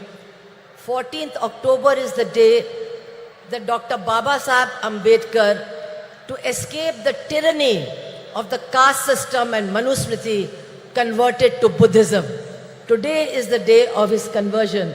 So I think that it's a very appropriate occasion for this meeting. Today we are honoring the life and struggles of Sri Karunanidhi, who was a crusader for social and cultural change before he even entered the arena of electoral politics. And even before independence, Tamil Nadu was home to the self-respect movement, to the Justice Party, which in those days challenged the unjust Varnashram Dharma system based on Manusmriti. And Periyar, of course, the great Periyar, was the leader of that movement. But while he spoke about social justice, Periyar never forgot to speak about women. He talked about the slavery of women, and he demanded that women should get equality not only in property but also inside the home and inside society also. And that was the struggle started in Tamil Nadu. Periyar was a leader of that struggle, and I'm very proud to say that Comrade Comrade P. Rammurthy was also one of the leaders of that struggle. That is the struggle from which Karunanidhi ji emerged. He was a writer, he was a poet, he was a script writer, he was a great journalist, he was a great orator.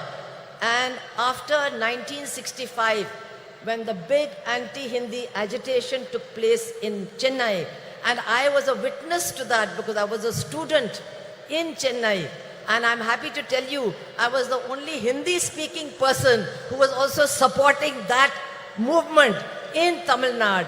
And it was that movement which changed the politics of Tamil Nadu, and the DMK, people like the Karunanidhi ji, they won not only the hearts and minds of the Tamil people, but also their votes. And very soon he became Chief Minister of Tamil Nadu, and he tried to translate the principles of the movement to which he belonged into government policy, which is not easy. He ensured equal property rights for women. He gave women in Tamil Nadu access to education, to jobs, and also to nutrition. Women are the most hungry people in our country, and hungry people cannot function.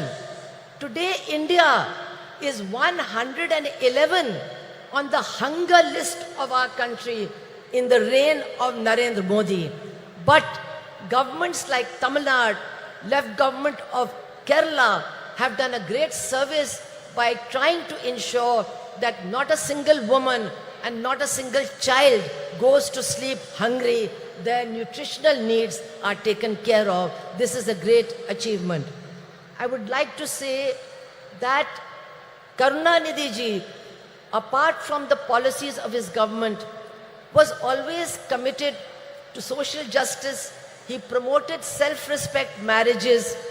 He promoted rationalism, scientific thinking, and was constantly emphasizing that we must get rid of superstition and adopt scientific thinking. So many achievements are there.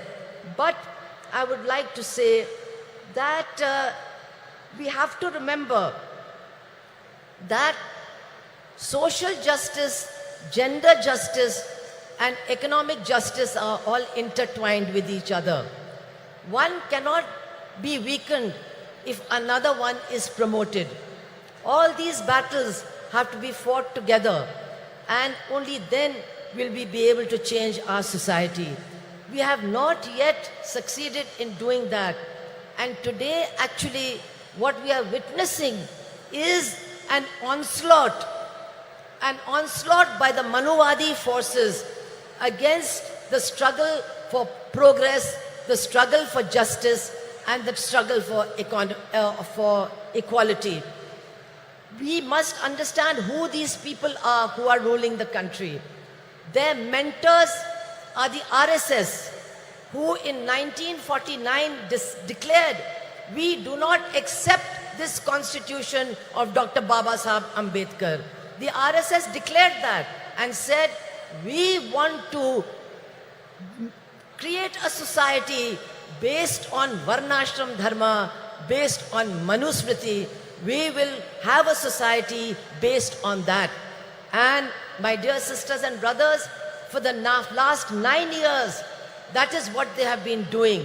They have been trying to destroy the constitution, and they have been trying to replace it with Manuvadi laws and Manuvadi implementation of laws. And it is women who have suffered the most. It is women who are facing the worst kind of terror and oppression, especially in BJP-ruled states. What is happening there, I cannot even describe to you. In Uttar Pradesh alone, in 8 months, there have been 2,000 rapes and 2,000 murders. This is a record in India, in the biggest state ruled by the BJP. And they are trying to change many things they have done. But a very dangerous thing that they are doing is they are trying to introduce a Manuvadi system of delivery of justice. What they are doing is that now the punishment will depend on the religion and the caste of the criminal and the religion and the caste of the victim. So that is why we see that on Independence Day, 15th of August, Narendra Modi's state of Gujarat releases mass murderers and mass rapists who have destroyed Balkis Banu's family, who killed her 2 children and raped her mother, raped her sister-in-law and killed the male members of her family. They were released on the 15th of August last year. We have seen that in Hathras in Uttar Pradesh, a Dalit girl who was gang raped, she was said to be a liar. The chief minister said she was a liar. When she died, her body was taken away by the police and burnt in the middle of the night. And the 4 people who were arrested, 3 of them have been released because they belong to the same caste as the chief minister of Uttar Pradesh, and the judge says there was no rape.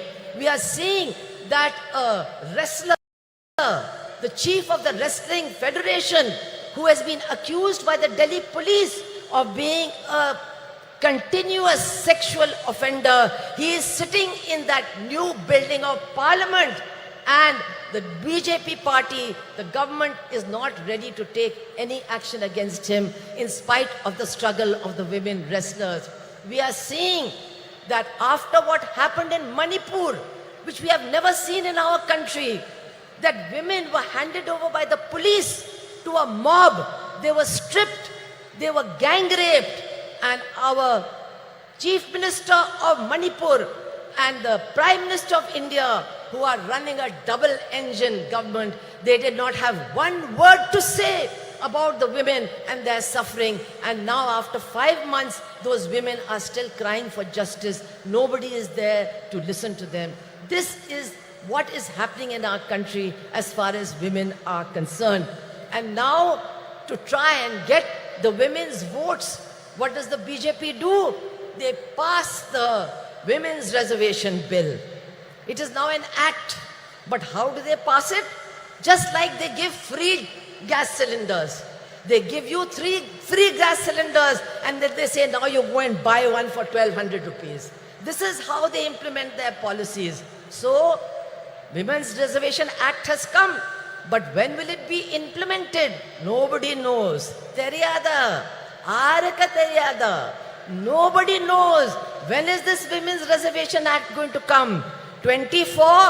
Illa. 29? Illa. After that, no. I want to tell you, brothers and sisters of Tamil Nadu, to get the Women's Reservation Act implemented, you have to throw out this BJP government, otherwise it will never be implemented. And now, I want to say in the end, that change is coming. There is no doubt about it, change is coming. We can feel the winds of change. And once again, not the BJP agenda, but the agenda of social justice, economic justice, gender justice, they are emerging to occupy center stage in this battle against the BJP. And here, the alternative policies of the left front government in Kerala, the strong Dravidian movement of Tamil Nadu, they are giving strength and inspiration to this movement so that we can all combine and defeat the BJP. I would only like to appeal to all my women, sisters over here, all the women over here, that yes, we are struggling for social justice, but we must remember, we must insist that social justice is not complete without gender justice, without justice for women. Social justice cannot be complete without economic justice, without justice for the poor and for the exploited workers and peasants of this country. The whole battle has to be fought together. Only then can we change the face of India. And definitely, Karunanidhi ji's memories will inspire us in this struggle. I want to end by saying, many of you remember that Karunanidhi ji was not only a poet and an administrator, he was also a great journalist. How can you forget his fiery articles in Murasoli, which created a storm in the state of Tamil Nadu? He was a great journalist. If he had been alive today, he would be very sad. He would be very sad to see that India is going to the bottom as far as press freedom is concerned. He would have been sad, but he would have been leading the struggle against what is happening to journalists and journalism in our country. He would have led the... I think Sonia ji has come. We can all welcome her and then I'll complete.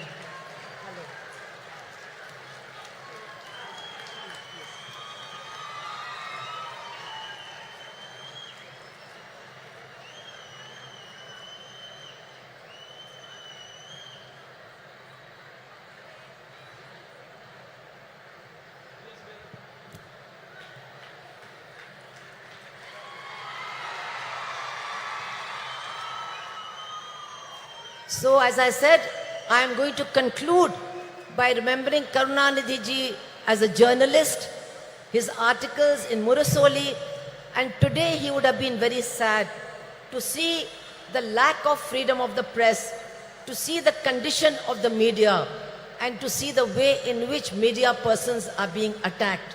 But I am sure that if he was alive today, Karunanidhi ji would be leading the battle for those of our journalists who have been killed, who have been wounded, and for our friends of NewsClick who are being arrested on completely false charges. Karunanidhi ji would have been leading this battle.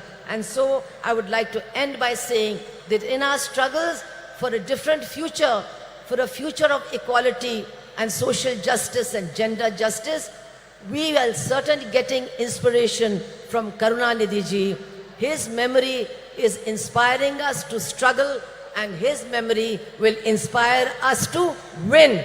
Thank you all very much. Inqilab Zindabad.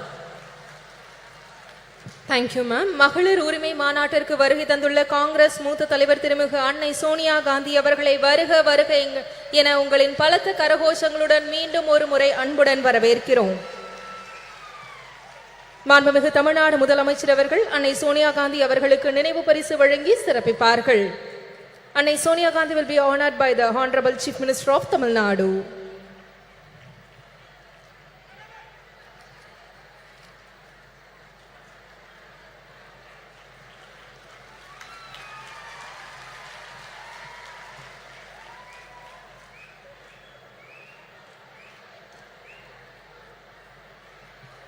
திராவிட இயக்க பாதையில் விளிம்புநிலை மக்களுக்காக சமரசமின்றி பணியாற்றி வரும் திராவிட முன்னேற்ற கழகத்தின் துணை பொதுச் செயலாளர் நாடாளுமன்ற உறுப்பினர் திருமிகு கனிமொழி கருணாநிதி அவர்களை உரையாற்ற அன்புடன் அழைக்கிறோம்.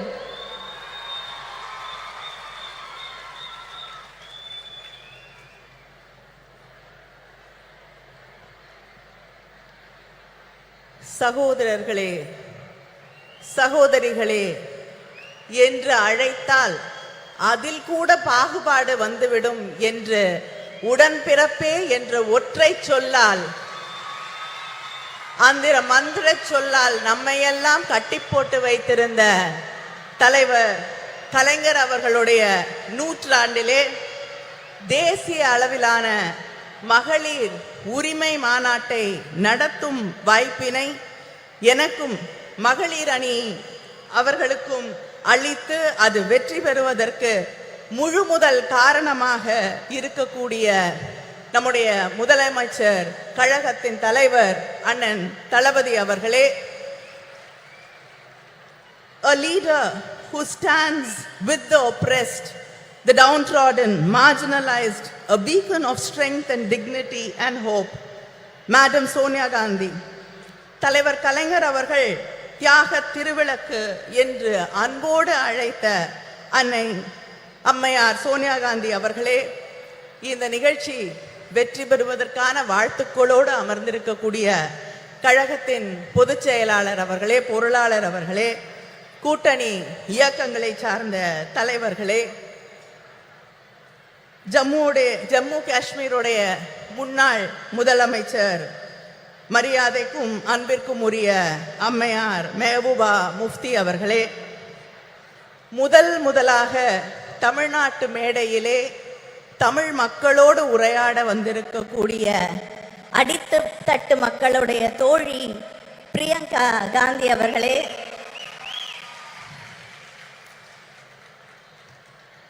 my friend and my sister, நாடாளுமன்றத்திலே எல்லோருடைய மரியாதையும் அன்பையும் பெற்றிருக்கக்கூடிய போராளி சுப்ரியா சூலே அவர்களே, சமூக மாற்றம், பொருளாதார நீதி இவற்றுக்காக தன் வாழ்நாளெல்லாம் சுற்றி சுழன்று பணியாற்றக்கூடிய தோழியர் சுபாஷினி அலி அவர்களே, தோழியர் ஆனி ராஜா அவர்களே, சமூக நீதிக்காக தன் வாழ்நாளெல்லாம் பாடுபட்ட முலாயம் சிங் அவர்களுடைய குடும்பத்தைச் சேர்ந்த டிம்பிள் யாதவ் அவர்களே, சாதிவாரி கணக்கெடுப்பில் புரட்சி செய்திருக்கக்கூடிய முதலமைச்சர் நிதிஷ்குமார் அவர்களின் கட்சியின் அமைச்சர் லேஷி சிங் அவர்களே, டெல்லி சட்டமன்றத்தின் துணை சபாநாயகர் ராக்கி பிட்லன் அவர்களே, திரிணாமுல் காங்கிரஸிலிருந்து வந்து ஆணித்தரமாக அழுத்தமாக உரையாற்றி அமர்ந்திருக்கக்கூடிய சுஷ்மிதா தேவ் அவர்களே, மகளிர் அணியுடைய செயலாளர் ஹெலன் டேவிட்சன் அவர்களே, தொண்டரணியின் செயலாளர் நாமக்கல் ராணி அவர்களே, இந்த நிகழ்ச்சியிலே கலந்து கொண்டிருக்கக்கூடிய அமைச்சர் பெருமக்களே, மாவட்ட கழகத்தின் செயலாளர்களே, இந்த கூட்டம் இவ்வளவு வெற்றிகரமாக நடைபெறுவதற்கு அத்தனை உதவிகளையும் செய்து இந்த கூட்ட ஏற்பாடுகளை எல்லாம் முன்னின்று நடத்தி தந்திருக்கக்கூடிய அமைச்சர் மா சுப்பிரமணியம் அவர்களே, அமைச்சர் தாமு அன்பரசன் அவர்களே, இந்த நிகழ்ச்சியிலே லேட்டா வந்தாலும் லேட்டஸ்டா வந்து கலந்து கொண்டிருக்கக்கூடிய இளைஞரணியின் செயலாளர் உதயநிதி அவர்களே, அவர் உள்ளிட்ட அணி செயலாளர்களே, நாடாளுமன்ற உறுப்பினர்களே, சட்டமன்ற உறுப்பினர்களே,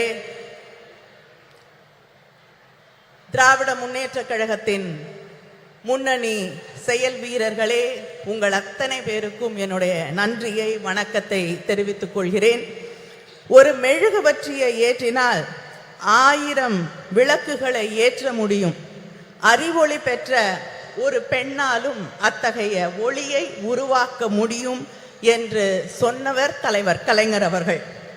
அப்படி அறிவொளி பெற்ற தீபங்களாக இந்த நிகழ்ச்சியிலே கலந்து கொண்டிருக்கக்கூடிய எங்கள் மகளிர் அணியின் சகோதரிகள் அத்தனை பேருக்கும் என்னுடைய வாழ்த்தை, வரவேற்பை, நன்றியை தெரிவித்துக் கொள்கிறேன். மகளிர் மாநாடுகள் என்பது, மகளிர் உரிமை மாநாடுகள் என்பது நம்முடைய திராவிட இயக்கத்திலே 100 ஆண்டு வரலாற்றை கொண்டிருக்கக்கூடிய ஒன்று. தந்தை பெரியார் அவர்கள் நடத்திய மாநாட்டிலே கண்ட கனவுகள் தான் தலைவர் கலைஞரின் ஆட்சி காலத்திலே பெண்களின் கல்வியாக, பொருளாதார முன்னேற்றமாக, வேலை வாய்ப்பாக, அரசு பணிகளிலே வாய்ப்புகளாக மாறி பெண்களுடைய வாழ்க்கையையே மாற்றி காட்டி இருக்கக்கூடிய சாதனைகளாக மிளிர்ந்தது. அதுபோல இந்த சமூகத்திலே பேசக்கூடியவர்கள் எல்லோரும் ஒன்றை குறிப்பிட்டு சொல்லுவார்கள், ஒரு பெண்ணுக்கு ஆண் தான் பாதுகாப்பு. சொல்லுவாங்களா இல்லையா? பெண்களுக்கு ஆண் இருந்தாதான் பாதுகாப்பு என்று. ஆனால் இந்தியாவிலே முதல் முறையாக காவல்துறையிலே பெண்களுக்கு வாய்ப்பளித்து ஆணுக்கும் பெண்ணால் பாதுகாப்பு அளிக்க முடியும் என்பதை நிரூபித்து காட்டிய தலைவர் நம்முடைய தலைவர் கலைஞர் அவர்கள். நம்முடைய தலைவர் கலைஞர் அவர்களின் ஆட்சியின் நீட்சியாக இன்று நம்முடைய அண்ணன் தளபதி அவர்களுடைய அரசு தொடர்ந்து பெண்களுக்கான வாய்ப்புகளை, பெண்களை பேணி காக்கக்கூடிய ஒரு ஆட்சியாக இன்று மிளிர்ந்து கொண்டிருக்கிறது. ஆட்சி பொறுப்பேற்றுக் கொண்ட அதே நாளிலே பெண்களுக்கான இலவச பயணம், பேருந்து பயணத்தை விடியல் பயணமாக அறிவித்து யாரும் பெண் வீட்டை விட்டு வெளியில போக கூடாதுன்னு சொல்ல முடியாத ஒரு நிலையை உருவாக்கி காட்டியவர் நம்முடைய முதலமைச்சர் அவர்கள். அதே போல கல்விக்காக பெண் படிக்க வேண்டும் என்ற ஒரு கனவோடு இருக்கக்கூடிய பெண்ணின் கனவை எதுவுமே சிதைத்து விடக்கூடாது என்பதற்காக நீ எவ்வளவு படித்தாலும் உன்னோடு ஒரு அண்ணனாக தந்தையாக நான் நிற்கிறேன் என்று அவள் படித்து முடிக்கும் வரை 1000 ரூபாய் வழங்கக்கூடிய ஆட்சி திராவிட முன்னேற்ற கழக ஆட்சி, நம்முடைய அண்ணன் தளபதி அவர்களுடைய ஆட்சி.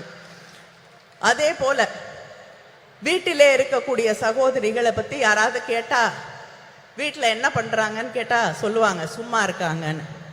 யாராவது சும்மா இருக்கீங்களா? இல்லை. எல்லாரும் எழுந்துக்கிறதுக்கு முன்னாடி எழுந்து அந்த வேலையெல்லாம் நான் சொல்லி முடிச்சேன்னா 10 நிமிஷம் ஆயிரும்.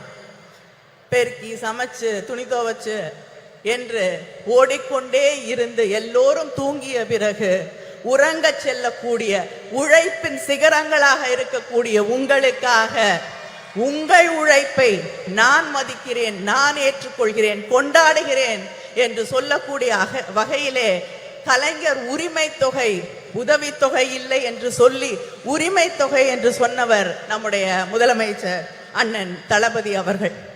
இதுதான் திராவிட மாடல் ஆட்சி. இந்த ஆட்சியிலே தான் இங்கே வந்திருக்கக்கூடிய சகோதரிகளிலே தமிழ்நாட்டிலே 11 பெண் மேயர்கள் இருக்கிறார்கள். இங்க இருக்காங்க 11 பெண் மேயர்கள் இருக்கக்கூடிய மாநிலம் தமிழ்நாடு. இப்படிப்பட்ட வாய்ப்புகளை எல்லாம் உருவாக்கி தந்து கொண்டிருக்கக்கூடியவர்கள் நாம். ஆனால் ஒன்றிய அரசாங்கத்திலே நம்முடைய பிரதமர் இருக்கிறார். நாரி சக்தி, பெண் சக்தி என்று சொல்லி பெருமையாக பேசுவார். அவருடைய உரையாடல்கள் எல்லாம் பெண் சக்தியை, நாரி சக்தியை நாங்கள் கொண்டாடுகிறோம் என்று பொய் புரட்டுகளை எல்லாம் சொல்லிக் கொண்டிருப்பார்கள். இங்கே பேசியவர்கள் எல்லாம் குறிப்பிட்டு சொன்னது போல ஒரு மகளிருக்கான மசோதாவை கொண்டு வந்தார்கள்.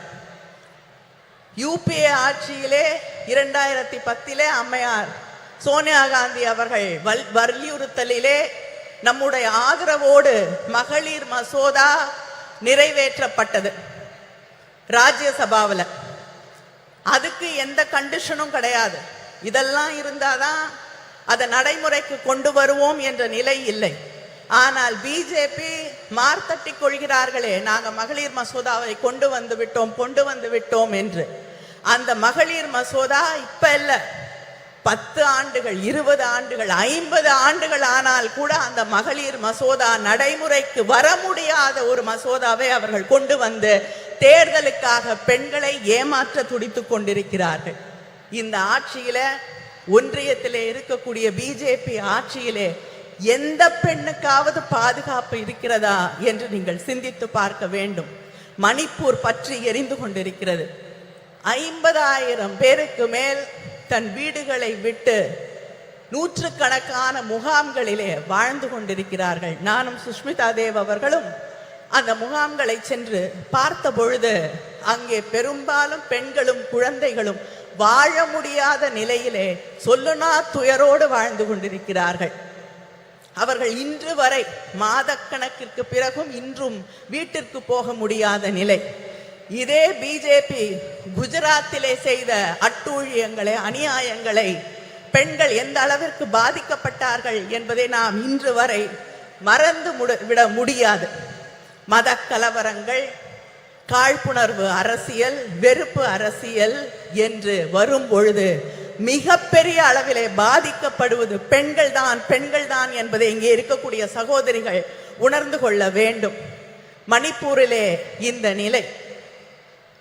இந்த நாட்டின் முதல் குடிமகள் என்று சொல்லக்கூடிய குடியரசுத் தலைவர், அவங்க இல்லாம அவங்களை அழைக்க கூடாது என்ற அந்த நிலைப்பாட்டோடு பெண், ஒடுக்கப்பட்ட சமூகத்தை சேர்ந்த ஒரு பெண் என்ற ஒரே காரணத்திற்காக அந்த அம்மையார் கோயிலுக்குள்ள போக முடியாது, பாராளுமன்றத்திற்கு வர முடியாது என்று அவமானப்படுத்தப்படக்கூடிய ஒரு நிலை இந்த நாட்டினே முதல் குடிமகளுக்கு நடந்து கொண்டிருக்கிறது என்பதை நாம் மறந்துவிட முடியாது. அதே போல பக்கத்திலே பாண்டிச்சேரியில பிஜேபி கூட்டணியிலே இருக்கக்கூடிய ஒரு அரசாங்கத்திலே ஒரு அமைச்சர், பெண் அமைச்சர் ராஜினாமா கடிதம் கொடுக்க வேண்டிய நிலைக்கு தள்ளப்பட்டிருக்கிறார். அந்த ராஜினாமா கடிதத்திலே அவர் குறிப்பிட்டு சொல்லுகிறார், நான் ஒரு பெண், ஒரு தலித் என்பதால் இன்று இந்த நிலைக்கு ஆளாக்கப்பட்டிருக்கிறேன், ராஜினாமா செய்ய வற்புறுத்தப்பட்டிருக்கிறேன், எனக்கு வேறு வழி இல்லை என்று ஒரு அமைச்சர் சொல்லக்கூடிய நிலை. அதே போல டெல்லியிலே விளையாட்டு வீராங்கனைகள் தங்களுடைய நியாயத்திற்காக மாதக்கணக்கிலே போராடினார்கள். இந்த ஆட்சியிலே அவர்களுக்கு நியாயம் கிடைத்ததா? இல்லை. இப்படி யாருக்குமே அது குடியரசுத் தலைவராக இருக்கட்டும், வீராங்கனைகளாக இருக்கட்டும், அமைச்சர்களாக இருக்கட்டும், சாதாரண சாமானிய வீட்டு பெண்களாக இருக்கட்டும், யாருக்குமே பாதுகாப்பில்லை, நியாயம் இல்லை என்று இருக்கக்கூடிய ஒரு நிலையைத்தான் மத்தியிலே ஒன்றியத்திலே இருக்கக்கூடிய பிஜேபி ஆட்சி உருவாக்கி தந்திருக்கிறது. இந்த நிலை இந்த நாட்டிலே நீடிக்க வேண்டுமா? நீடித்தால் பெண்களுக்கு பாதுகாப்பு இருக்கிறதா என்பதை நீங்கள் சிந்தித்து பார்க்க வேண்டும். வேலை வாய்ப்பு நம்முடைய ஆட்சி தமிழ்நாட்டில் இன்னைக்கு இந்தியாவிலே அதிகமாக பெண்கள் வேலைக்கு போகக்கூடிய பெண்கள் இருக்கக்கூடிய 43% பெண்கள் வேலைக்கு போகக்கூடிய வாய்ப்பை பெற்றிருக்கக்கூடிய மாநிலமாக நாம் பெருமையாக பேசக்கூடிய நிலை இருக்கிறது. ஆனால் இந்த நாட்டிலே பிஜேபி ஆட்சியில் முதல்ல 2016-17 15% பெண்கள் வேலைக்கு போகக்கூடிய வாய்ப்பு இருந்தது. ஆனால் இன்று அது 8% இந்த பிஜேபி ஆட்சியிலே அது குறைந்திருக்கிறது. கல்வி இல்லை, எதிர்காலம் இல்லை, பாதுகாப்பு இல்லை என்ற நிலையைத்தான் இவர்கள் இந்த நாட்டிலே இருக்கக்கூடிய பெண்களுக்காக உருவாக்கி தந்திருக்கிறார்கள் என்பதை நாம் புரிந்து கொள்ள வேண்டும். சரிசமமாக தேர்தல் களத்திலே வாக்களிக்க கூடியவர்களாக பெண்கள் இருக்கிறார்கள். 50% வாக்குகள் பெண்களிடமிருந்து வருகிறது. ஆனா அங்க இருக்கக்கூடிய பாலிசி டிசிஷன் எதிலும் பெண்களுடைய கருத்துக்கள் கேட்கப்படுவதில்லை. பெண்களுக்கு இடம் இல்லை, பெண்கள் ஒதுக்கப்படுகிறார்கள் என்ற அந்த நிலைதான் நீடித்து கொண்டிருக்கிறது. நாங்கள் யாசகம் கேட்கவில்லை, எங்கள் உரிமைகளுக்காக போராடுகிறோம் என்று இந்த நாட்டிலே இருக்கக்கூடிய பெண்கள் நிமிர்ந்து நின்று போராட வேண்டிய அந்த கட்டத்திலே நாம் நின்று கொண்டிருக்கிறோம் என்பதை மறந்துவிடக் கூடாது. Politics should be determined, defined and decided with opinions, concerns and aspirations of women. Without that, there should be no politics, no policy making and no governance without listening to what we want to say. Let us come together, let us rewrite history and make sure there is justice. Justice just not for the women of this country, but justice for everybody, every human being in this country. Thank you.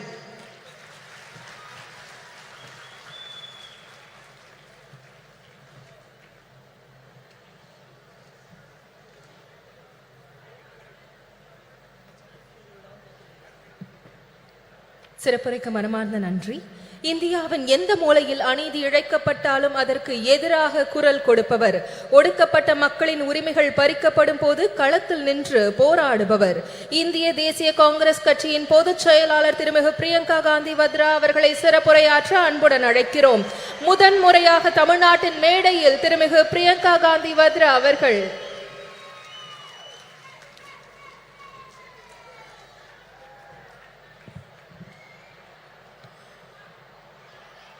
Thiru M.K. Stalin ji, Srimati Sonia Gandhi ji, Tirumati Kanimodi Karunanidhi ji, Srimati Mehbooba Mufti ji, Srimati Subhasini Ali ji, Srimati Supriya Sule ji, Srimati Lacey Singh ji, Srimati Annie Raja ji, Srimati Rakhi Bidlan ji, Srimati Dimple Yadav ji, Sushmita Dev ji. It is an honor for me to be here today to commemorate the 100th birthday of Thiru K. Karunanidhi and share the stage on this special meeting for women with all of you. 32 years ago, on the darkest night of my life, I first set foot on this land of Tamil Nadu. I was here to collect my father's shattered body. I was 19 years old and my mother was just a few years younger than I am today. As the door of the plane opened, the night grabbed us and drew us in. But I was not afraid of it because the worst thing I could have imagined had already happened. A few hours earlier, my father had been killed. I had walked towards my mother that night, knowing that the words I was to speak would break her heart. Yet I spoke them, and I watched as the light of happiness was extinguished from her eyes forever. We walked down the stairs of the plane onto the tarmac of Minambakam Airport Terminal, shocked and alone. Then suddenly, as if sent by the embarrassed gods who had failed us, a crowd of women dressed in blue saris surrounded us. They were ladies who worked at the airport. They held my mother in their arms and cried inconsolably with her as if they were all my mothers, as if they too had lost their beloved. In those shared tears, a bond formed between me, between my heart and the women of Tamil Nadu that I can neither explain nor ever erase. Ningal Daniyen Thai, Ningal Daniyen Sahodari, இங்கே உங்களுடன் இருப்பதை நான் பெருமையாக கருதுகிறேன். இன்று நான் நம் அன்னை வரை பற்றி பேசப் போகிறேன்.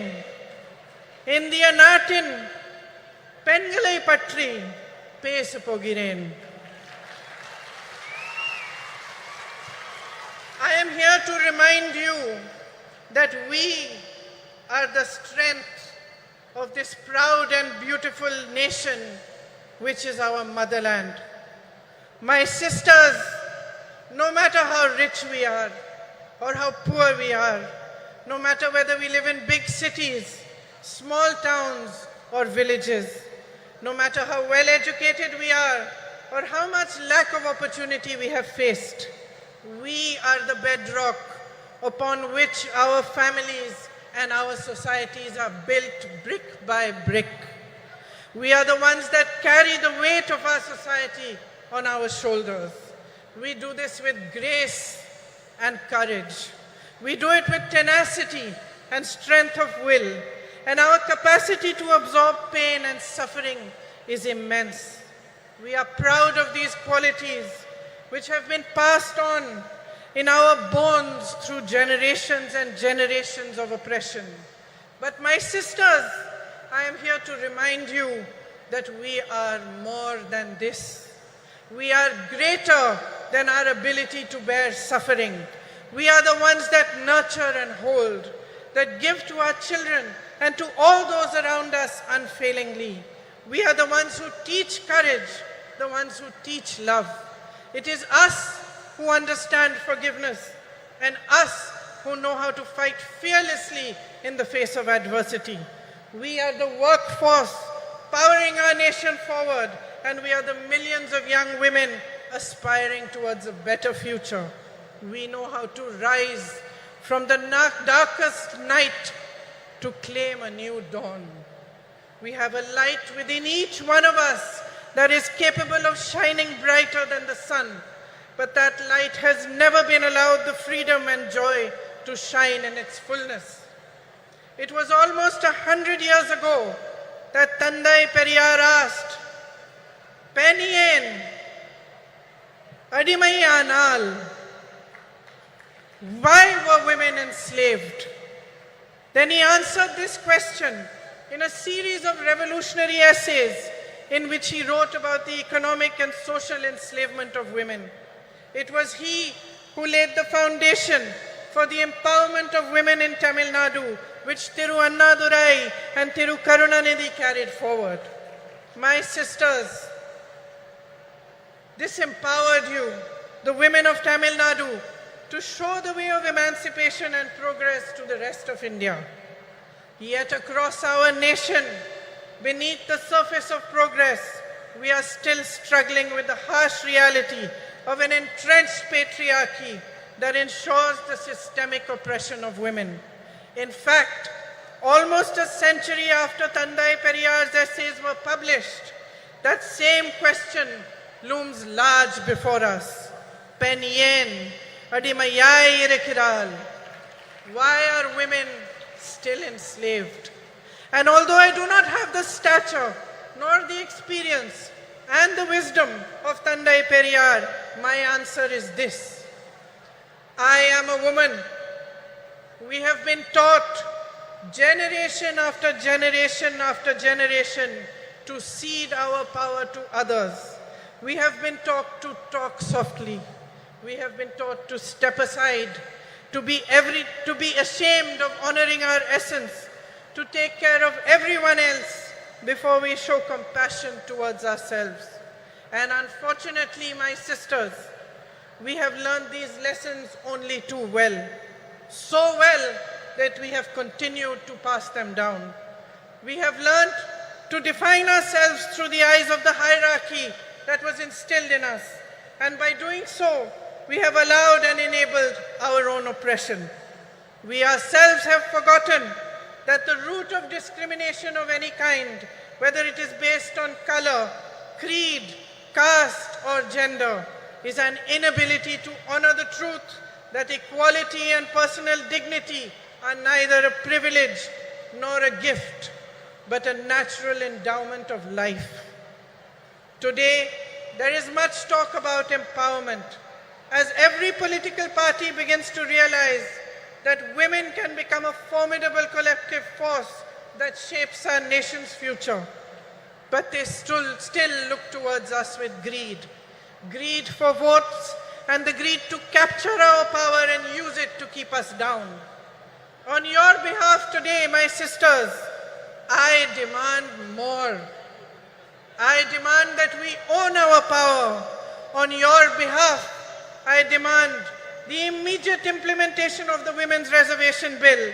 We, the women of India, have no more time to waste. It is our right to be counted in the political process.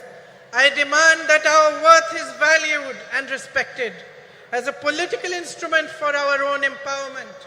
I demand that we put an end to the glorification of our tolerance for injustices which are committed against us day after day after day.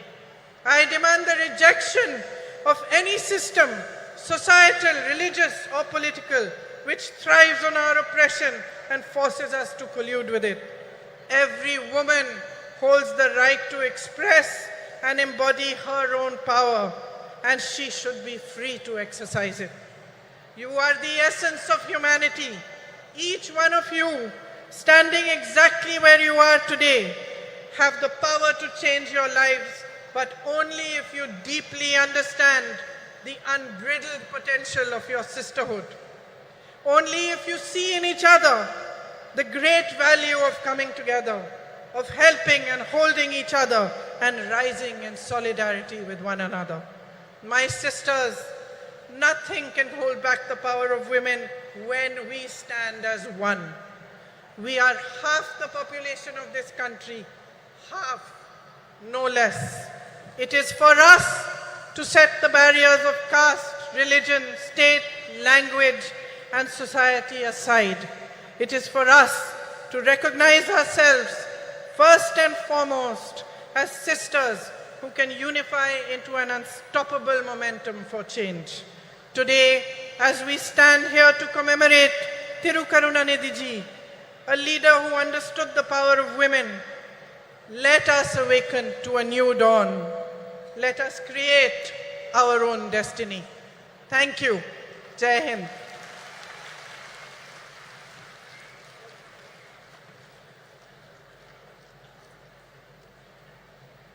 முதன்முறையாக தமிழ்நாட்டின் மேடையில் தமிழிலும் இணைந்து சிறப்புரையாற்றியமைக்கு மனமார்ந்த நன்றியினை தெரிவித்துக் கொள்கிறோம். ஜனநாயக பற்றாளரும் ஜம்மு காஷ்மீர் மக்களின் பாதுகாப்பிற்காக அயராத பணியாற்றி வரும் முன்னாள் முதலமைச்சரும் மக்கள் ஜனநாயக கட்சியின் தலைவருமான திருமிகு மெஹபூபா முஃப்தி அவர்களை சிறப்புரையாற்ற அன்புடன் அழைக்கிறோம். It is great pleasure to extend a warm invitation to திருமிகு Mehbooba Mufti to deliver her special address.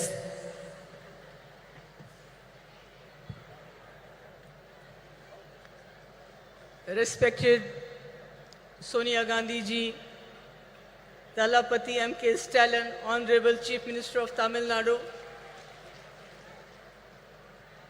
Kanamozi Karunanidhi ji, Priyanka Gandhi ji, Supriya Sule ji, Dimple Yadav ji, Subhasini Ali ji, Annie Raja ji, Miss Lesh Singh ji, Miss Rakhi Bidlan ji, and Miss Sushmita Dev ji, and all my brothers and sisters. I don't know whether I should call Akka and Anna. Is that right? This is for the first time I am making a speech by reading a script, because since I don't know Tamil, you don't know Urdu, so I'll try to be do my best. It's an honor for me to attend the 100th birth anniversary of Kalaignar Karunanidhi ji and to speak on a subject that is incredibly close to my heart, not just because I am a woman, but because I have gone through all that a woman has to endure during the life since the time she is born. Most people assume that women from privileged backgrounds like me have it easy, but that's not the case. Every woman, regardless of her religion, social status, caste, creed and color, undergoes tremendous challenges, sometimes simply to survive, let alone thrive, and I am sure the galaxy of women here will vouch for that. Even though born with privileged backgrounds, we have to work very, very hard, Female infanticide, child abuse, discrimination at home, discrimination at workplace, dowry deaths, rape,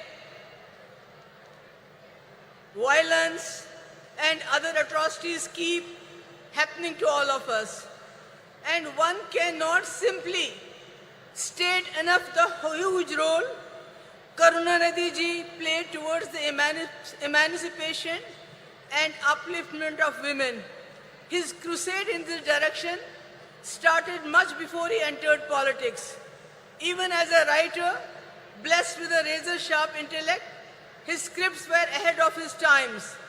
They strongly advocated equal rights for females and also helped in removing social stigmas and taboos associated with women by renouncing religious patriarchy. The empowerment of women was an integral and crucial part of his idea of social justice. Some of the path-breaking reforms that he introduced were free education for girl child, encouraged remarriage of women, rehabilitate widows, encourage their remarriage, induct them into police force, reservation in local governance and government jobs, and also setting up self-help groups. Such was his vision and compassion that he went a step further in his efforts to bring in social security schemes for transgenders who are looked down upon in our society. I am pleased that his son and current Chief Minister Stalin ji and Kanimuzi are carrying forward their father's legacy. Many initiatives besides the initiatives like providing free bus, monthly financial assistance to girls studying in government schools, 1,000 rupee to housewives who are heading the family. What is really remarkable is his latest decision to certify women priests, 3 women priests. This is something remarkable. It is happening at a time when women are not allowed to enter religious places, whether they are Hindus or Muslims or whatever. This is really admirable, and I salute for this to you. And as far as I am concerned, I was chief minister just for 3 years, and I tried to bring in certain schemes for the girls. One was providing exclusive buses to the women, not free, but exclusive.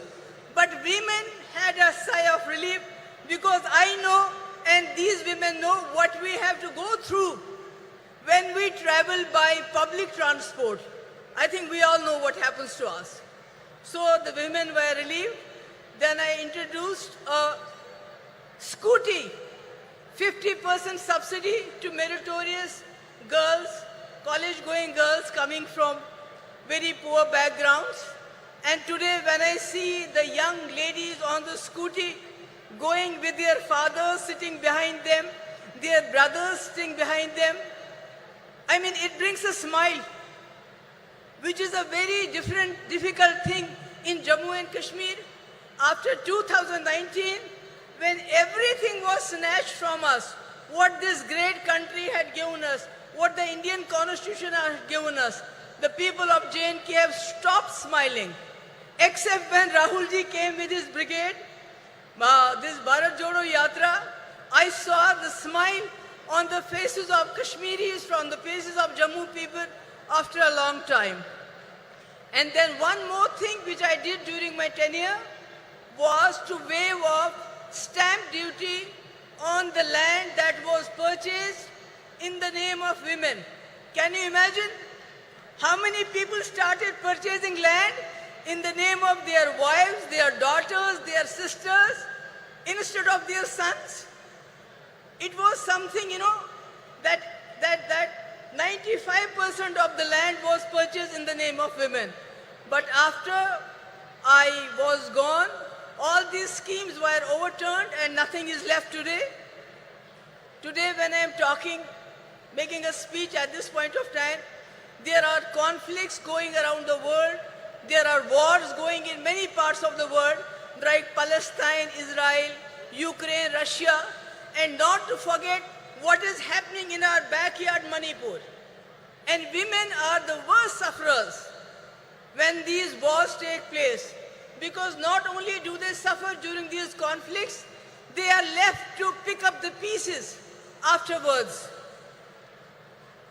So, when I look at our country today, I feel the women in our country are not in a good place.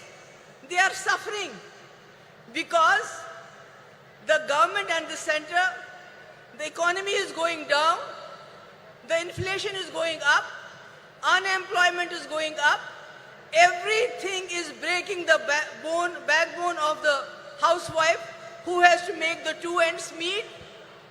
She has to provide for the family. And to add to all this, the government at the center, which has failed to fulfill the promises they had made.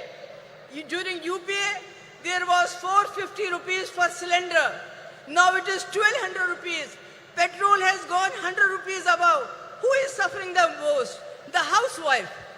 And to add to all of this, the present government, the Modi government, is trying to divert the attention from all these problems by their sinister design of injecting hatred, venom into the society through the youngsters of the poorest of poor.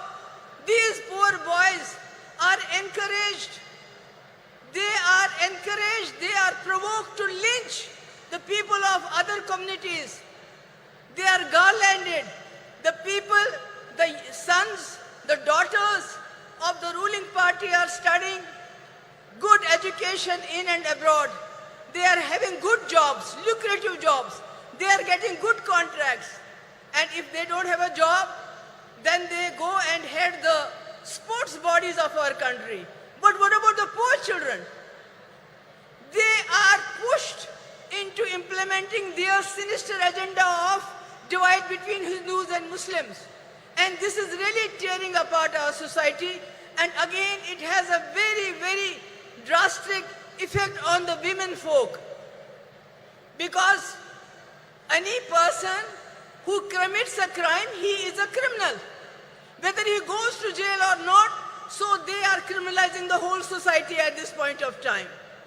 So, my point is that if and when, inshallah, I hope that the India alliance will come to power, and Rajiv Gandhi ji has already sown the seeds of 33% reservation in panchayats. We have a huge number of women who are ready to take their place in assemblies and parliaments, and I am hopeful once India alliance comes to power, Rajiv Gandhi's dream will come alive, it will be fulfilled, not like a joke which our Prime Minister played. He signed a check, kept it in his pocket and told the women folk, we'll cash it sometime in 2047. So, but we are not going to do that, inshallah. I am hopeful. And at the last, I would like to thank once again Stalinji, Kanimuziji, who was personally invited us. And I'm so happy that Sonia ji is here to grace the occasion. And thank you so much for bearing with me. I know I have not been able to, make you understand every word I said, but thank you so much. Thank you ma'am. மதச்சார்பின்மைக்கும் ஜனநாயகத்திற்கும் நம்பிக்கை ஒளியாய் திகழ்பவரும் தலைவர் கலைஞர் அவர்கள் பெரிதும் மதித்த தலைவருமான காங்கிரஸ் கட்சியின் மூத்த தலைவர் அன்னை சோனியா காந்தி அவர்களை வரலாற்று சிறப்பு வாய்ந்த இந்த நிகழ்வில் மாநாட்டு பேருரையாற்ற அன்புடன் அழைக்கிறோம். அன்னை சோனியா காந்தி அவர்களின் உரையை மொழியாக்கம் செய்ய காங்கிரஸ் மூத்த தலைவரும் தமிழ்நாடு சிறுபான்மை ஆணைய தலைவர் திரு பீட்டர் அல்மோன்ஸ் அவர்களை அன்புடன் அழைக்கிறோம்.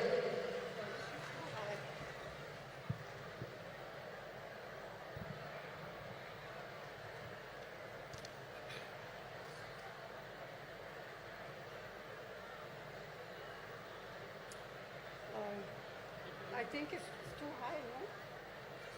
No, leave it.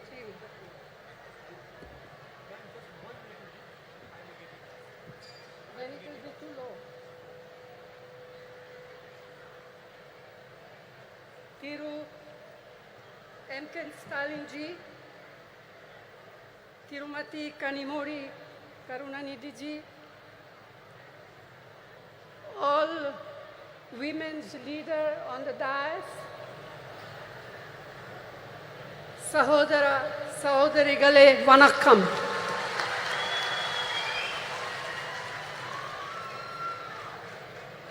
Thank you, Chief Minister of Tamil Nadu, Thiru M.K. Stalin, for inviting me to this Women's Rights Conference. We are assembled here to commemorate the work and memory of the great son of India, Thiru Dr. K. Karunanidhi, lovingly called Kalanja. மாண்புமிகு ஸ்டாலின் அவர்களே, அன்பிற்குரிய கனிமொழி அவர்களே, மேடையிலே அமர்ந்திருக்கக்கூடிய மகளிர் தலைவர்களே, இந்த அருமையான நாளில் ஒரு மாபெரும் தலைவருடைய 100 ஆண்டு விழாவை முன்னிட்டு நடத்தப்படுகின்ற இந்த மகளிர் உரிமை மாநாட்டிற்கு என்னை அழைத்த முதலமைச்சர் ஸ்டாலின் அவர்களுக்கு என் நெஞ்சார்ந்த நன்றியினை தெரிவித்துக் கொள்கிறேன். A leader of many talents, a writer, a poet, a journalist, a chief minister of many terms, but above all, a leader who believed deeply in the upliftment of the deprived. தன்னுடைய வாழ்க்கை முழுமையும் ஏழை எளிய மக்களுக்காக உழைத்தவரும் இந்திய தாயினுடைய தவப்புதல்வர்களில் ஒருவரும் நம்மால் அன்போடு கலைஞர் என்று அழைக்கப்படக்கூடியவருமான அருமைக்குரிய தலைவர் கலைஞர் அவர்கள் ஒரு பன்முகத்தன்மை கொண்ட ஒரு மாபெரும் தலைவர். ஒரு எழுத்தாளராக, ஒரு பத்திரிகையாளராக, ஒரு முதலமைச்சராக, ஒரு நிர்வாகியாக அவர் ஆற்றிய பணிகள் மகத்தான பணிகள். He believed in equality of all, regardless of faith, caste, language, or region. And ahead of his time, he was a champion of gender equality, which has now become something of a national movement. மாநிலம், மொழி, சாதி, மத நம்பிக்கை இவற்றிற்கெல்லாம் அப்பாற்பட்டு எல்லோரையும் சமத்துவமாக பார்க்கக்கூடிய ஒரு அருமையான தத்துவத்திலே அவர் நம்பிக்கை கொண்டிருந்தார். தன்னுடைய வாழ்நாளின் போது அதிகமாக பேசப்படாத பாலின சமத்துவத்தை அவர் சிந்தித்து அதற்காக போராடுகின்ற ஒரு போராளியாக தன்னை அடையாளப்படுத்திக் கொண்டார். இன்று அது ஒரு தேசிய இயக்கமாக கொண்டாடப்படுகின்ற சூழ்நிலை உருவாகி இருக்கிறது. Our women have made India proud in multiple fields and sectors, in spite of the shackles of tradition, patriarchy, and culture that stood on the way. This struggle for equality has had many ups and downs. But today, Indian women shine in many spheres. To mention just a few: science, knowledge, skills, culture, and sports, and politics. And above all, as centers of our families and leaders of people. நம்முடைய பெண்கள் இந்தியாவிலே மிக மகத்தான சாதனைகளை செய்திருக்கிறார்கள். மரபு வழி சமூகம், ஆணாதிக்க சமூகம், கலாச்சாரம் என்கிற தடைகளை எல்லாம் மீறி அவர்கள் மிக அருமையான சாதனைகளை செய்து முடித்திருக்கிறார்கள். இந்த நீண்ட நெடிய போராட்டத்தில் ஏற்றங்களும் இருந்திருக்கின்றன, இரக்கங்களும் இருந்திருக்கின்றன. ஆனால் இன்று இந்திய பெண்கள் பல்வேறு துறைகளிலே ஒளிர்கிறார்கள். சிலவற்றை சொல்ல வேண்டும் என்று சொன்னால், விஞ்ஞானத்திலே, அறிவிலே, ஆற்றலிலே, கலாச்சாரத்திலே, விளையாட்டிலே, இவை எல்லாவற்றிற்கும் மேலாக நம்முடைய குடும்பத்தினுடைய மைய பொருளாக, மக்களுடைய தலைவர்களாக அவர்கள் ஆற்றுகின்ற பணி மகத்தானது. இருந்தாலும் கூட இந்த போராட்டம் இன்னும் நீண்ட தூரம் பயணிக்க வேண்டும், இன்னும் பல்வேறு தடைகளை தாண்ட வேண்டும். Yet we all know this struggle continues, and there are many more frontiers to cross, especially for our disadvantaged sisters. இருந்தாலும் நம்முடைய ஏழை எளிய சகோதரிகள் இன்னும் ஏராளமான தடைகளை தாண்டித்தான் இந்த சமத்துவத்தை பெறுவதற்கான சூழ்நிலை உருவாகி இருக்கிறது. The remarkable non-violent freedom struggle led by Mahatma Gandhi placed a strong emphasis on gender equality. In 1928, the draft constitution was being crafted under the chairmanship of Motilal Nehru, and the Karachi Resolution of 1931, framed by Jawaharlal Nehru. Both these documents championed women's rights, advocating for equal voting rights, political and economic rights, and fair wages. They laid the foundation for women to play an equal role in our nation's building.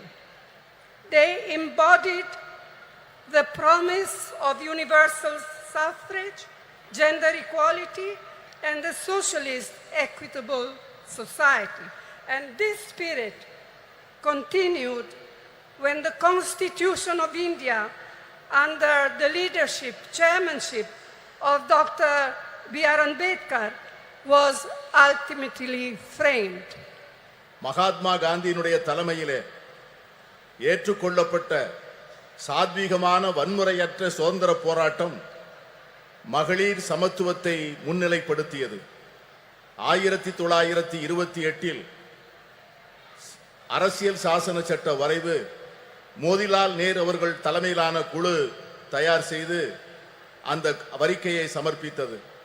அதற்கு பிறகு கராச்சியிலே நடந்த அகில இந்திய காங்கிரஸ் மாநாட்டில் இந்த தேசத்தினுடைய முதல் பிரதமர் ஜவஹர்லால் நேரு அவர்கள் கராச்சி தீர்மானம் என்கிற பெயரிலே வடிவமைக்கப்பட்ட தீர்மானங்கள்.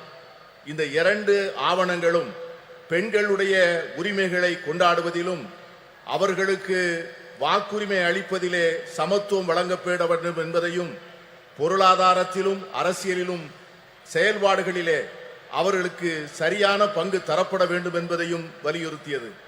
இந்த இரண்டு ஆவணங்களும் தந்த அடிப்படையில் தான் நம்முடைய பெண்கள் ஒரு மிகப்பெரிய ஒரு சமூக மாற்றத்திற்கான முன்னெடுப்பை நோக்கி பார்க்க ஆரம்பித்தார்கள். இதைத்தான் எல்லோருக்குமான வாக்குரிமை, பாலின சமத்துவம், சோசலிச அறம் சார்ந்த சமூகம், இவைகளெல்லாம் அந்த இரண்டு ஆவணங்களில் சொல்லப்பட்ட அந்த விஷயங்கள் தான் பாபா சாஹேப் டாக்டர் அம்பேத்கர் அவர்கள் இந்திய அரசியல் சாசன சட்டத்தினை வரையறுக்கின்ற போது இந்த தத்துவங்களை உள்ளாங்கி அதை மேலெடுத்து செல்லக்கூடிய சூழ்நிலை ஏற்பட்டது. Who can forget what our first Prime Minister, Jawaharlal Nehru, once said, I quote, "If you educate a man, you educate one individual. However, if you educate a woman, you educate a whole family. Women empowered means India empowered," unquote. ஒரு பெண்ணை நீ படிக்க வைத்தால், ஒரு ஆணை நீ படிக்க வைத்தால் ஒரு தனி நபரை மட்டும் படிக்க வைக்கிறாய். ஆனால் ஒரு பெண்ணுக்கு கல்வி கற்றுக் கொடுத்தால் ஒரு குடும்பத்திற்கே கல்வி கற்றுத் தரப்படுகிறது. மகளிரை அதிகாரப்படுத்தினால் இந்தியாவை அதிகாரப்படுத்துகிறோம் என்கிற ஜவஹர்லால் நேரு அவர்களுடைய வார்த்தைகளை யார் மறக்க முடியும்? And we cannot ever forget the inspiring role Indira Amma in showing how a woman can lead with strength, ability and leadership, combined with a deep sensitivity to the abolition of poverty. அன்னை இந்திரா காந்தி அவர்கள் காண்பித்த தலைமைத்துவம், அவர்கள் காண்பித்த ஆற்றல், அவர்கள் காட்டிய வழிகாட்டுதல் ஒரு பெண் எப்படி தலைமையேற்று செயல்பட முடியும் என்பதற்கான மிகப்பெரிய எடுத்துக்காட்டு. ஏழை எளிய மக்களுக்கான நல்வாழ்வை அளிப்பதற்கும் வறுமையை ஒழிக்க வேண்டும் என்கிற அர்ப்பணிப்போடும் அவர்கள் ஆற்றிய பணியை யாரும் மறக்க முடியாது. Rajiv ji, as we all know, brought in the historic 33% reservation for women in Panchayati Raj and local self-governments. This spurred an entirely new phenomenon of women entering roles of leadership at the grassroots level. அமர ராஜீவ் காந்தி அவர்கள் வரலாற்று புகழ்மிக்க 33 விழுக்காடு இடஒதுக்கீட்டை பெண்களுக்காக பஞ்சாயத்து ராஜ் சட்டத்திலும் உள்ளூர் ஆட்சி அமைப்புகளிலும் கொண்டு வந்தார். அந்த சட்ட திருத்தமானது சமூகத்தினுடைய அடித்தளத்திலே ஒரு மிகப்பெரிய மாற்றத்தை ஏற்படுத்தி பெண்களுக்கு தலைமை பொறுப்புகளை அளித்து ஒரு பெரிய சமூக புரட்சிக்கு வித்திடுகின்ற மிகப்பெரிய திட்டமாக அது அமைந்தது. It was a vital stepping stone towards the reservation on a similar 1/3 of seats in the Lok Sabha, which the Indian National Congress has pioneered in Parliament and outside. Rajiv Gandhi அவர்கள் ஏற்படுத்தி கொடுத்த 33 விழுக்காடு இடஒதுக்கீடு தான் இன்று பாராளுமன்றத்திலே மகளிருக்கு 33 விழுக்காடு இடம் ஒதுக்கப்பட வேண்டும் என்கிற சட்டத்தினுடைய முன்னெடுப்பாக அமைந்தது. இந்த சட்டத்தை நிறைவேற்றுவதற்காக இந்திய தேசிய காங்கிரஸ் கட்சி பாராளுமன்றத்திற்குள்ளே பல முயற்சிகளை மேற்கொண்டது. The Women Reservation Bill introduced by the UPA, by UPA 2, was passed by the Rajya Sabha, but a lack of consensus prevented it from being passed in the Lok Sabha. Now, the Women's Reservation Bill has finally been passed due to our relentless persistence, all of us, not just Congress, our relentless persistence and effort But as we all know, it has still a long way to come. And as Mehboobaji said, and as many of us, Member of Parliament,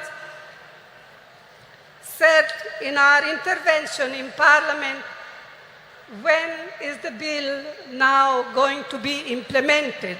In 1 year, in 2 years, in 3 years? We have no idea. Yes, I can see that some of you men are happy, but we are not. We women are not. And we are going to fight for it till we eventually get there, whether you men like it or not. மகளிர் இடஒதுக்கீட்டுக்கான சட்டம் ஐக்கிய முற்போக்கு கூட்டணி அரசால் 2010 March மாதம் 9ஆம் தேதி மாநிலங்களவையிலே நிறைவேற்றப்பட்டது. ஆனால் மக்களவையிலே ஒரு கருத்தொற்றுமையை உருவாக்க முடியாத காரணத்தினால் அந்த சட்டத்தினை நிறைவேற்ற முடியவில்லை. இப்பொழுது இந்த சட்டம் நிறைவேறியிருக்கிறது என்று சொன்னாலும் கூட இந்த சட்டத்திற்காக நாம் எடுத்துக்கொண்ட முயற்சிகளும் நாம் கொடுத்த அழுத்தங்களும் அதிகம். இங்கே பேசிய பல்வேறு உறுப்பினர்கள் பேசியது போல இந்த சட்டம் என்றைக்கு நடைமுறைக்கு வரும், என்று அமுல்படுத்தப்படும் என்கிற ஒரு தெளிவே இல்லாத ஒரு சூழ்நிலையிலே இந்த ஆண்டா அடுத்த ஆண்டா இன்னும் சில ஆண்டுகள் கழித்தா என்கிற ஒரு நிரந்தரமற்ற தன்மையிலே இந்த சட்டம் உருவாக்கி இருப்பது நாளை வருகின்ற இந்தியா கூட்டணி வந்துதான் இந்த சட்டத்தை நிறைவேற்றி தர வேண்டிய சூழ்நிலையை உருவாக்கும் என்கிற எண்ணத்தை தருகிறது.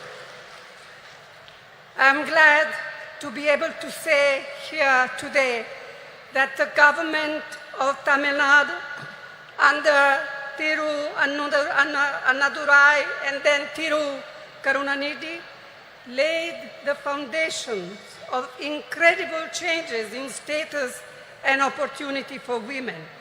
Today, Tamil Nadu stands as a beacon of women's equality and women's development. அறிஞர் அண்ணா அவர்களுடைய தலைமையிலே அமைந்த அரசும் அதனைத் தொடர்ந்து கலைஞர் கருணாநிதி அவர்கள் தலைமையிலே தொடர்ந்த அரசும் எடுத்து கொடுத்த முன்னெடுப்புகளும் செயல்படுத்திய திட்டங்களும் பெண்களுடைய வாழ்க்கையிலே பல புரட்சிகரமான மாற்றங்களையும் முன்னேற்றங்களையும் தந்திருக்கிறது. அதன் அடிப்படையில் தான் இன்று தமிழ்நாடு இந்தியாவே புகழ்ந்து கொண்டாடக்கூடிய மகளிர் உரிமைகளிலும் மகளிருடைய சமத்துவத்தையும் கொண்டாடக்கூடிய ஒரு ஒளி விளக்காக திகழ்கிறது என்று சொன்னால் அது மிகையாக. In his historic 5 terms as Chief Minister of Tamil Nadu, Thiru Karunanidhi brought the provision of reservation for women in the police way back in 1973. வரலாற்று புகழ்மிக்க 5 முறை முதலமைச்சராக இருந்த கலைஞர் அவர்களுடைய ஆட்சி காலத்தில்தான் பெண்களுடைய காவல்துறையிலே பெண்களுடைய பங்கை அவர்கள் உறுதி செய்தார்கள். இன்று தமிழகத்திலே இருக்கின்ற காவல்துறையிலே 1/4 பங்கு பெண்களாக இருப்பது எவ்வளவு பெருமைப்படக்கூடிய ஒரு செயல். Today, 1/4 of its police force, of Tamil Nadu police force, are women. இன்று இருக்கின்ற காவல்துறையினரில் 1/4 பங்கை சார்ந்தவர்கள் பெண்கள் என்கிற சூழ்நிலை இருக்கிறது.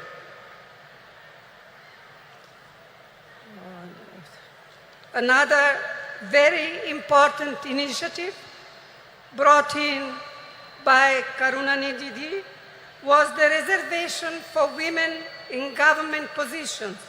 Today, women's participation in government service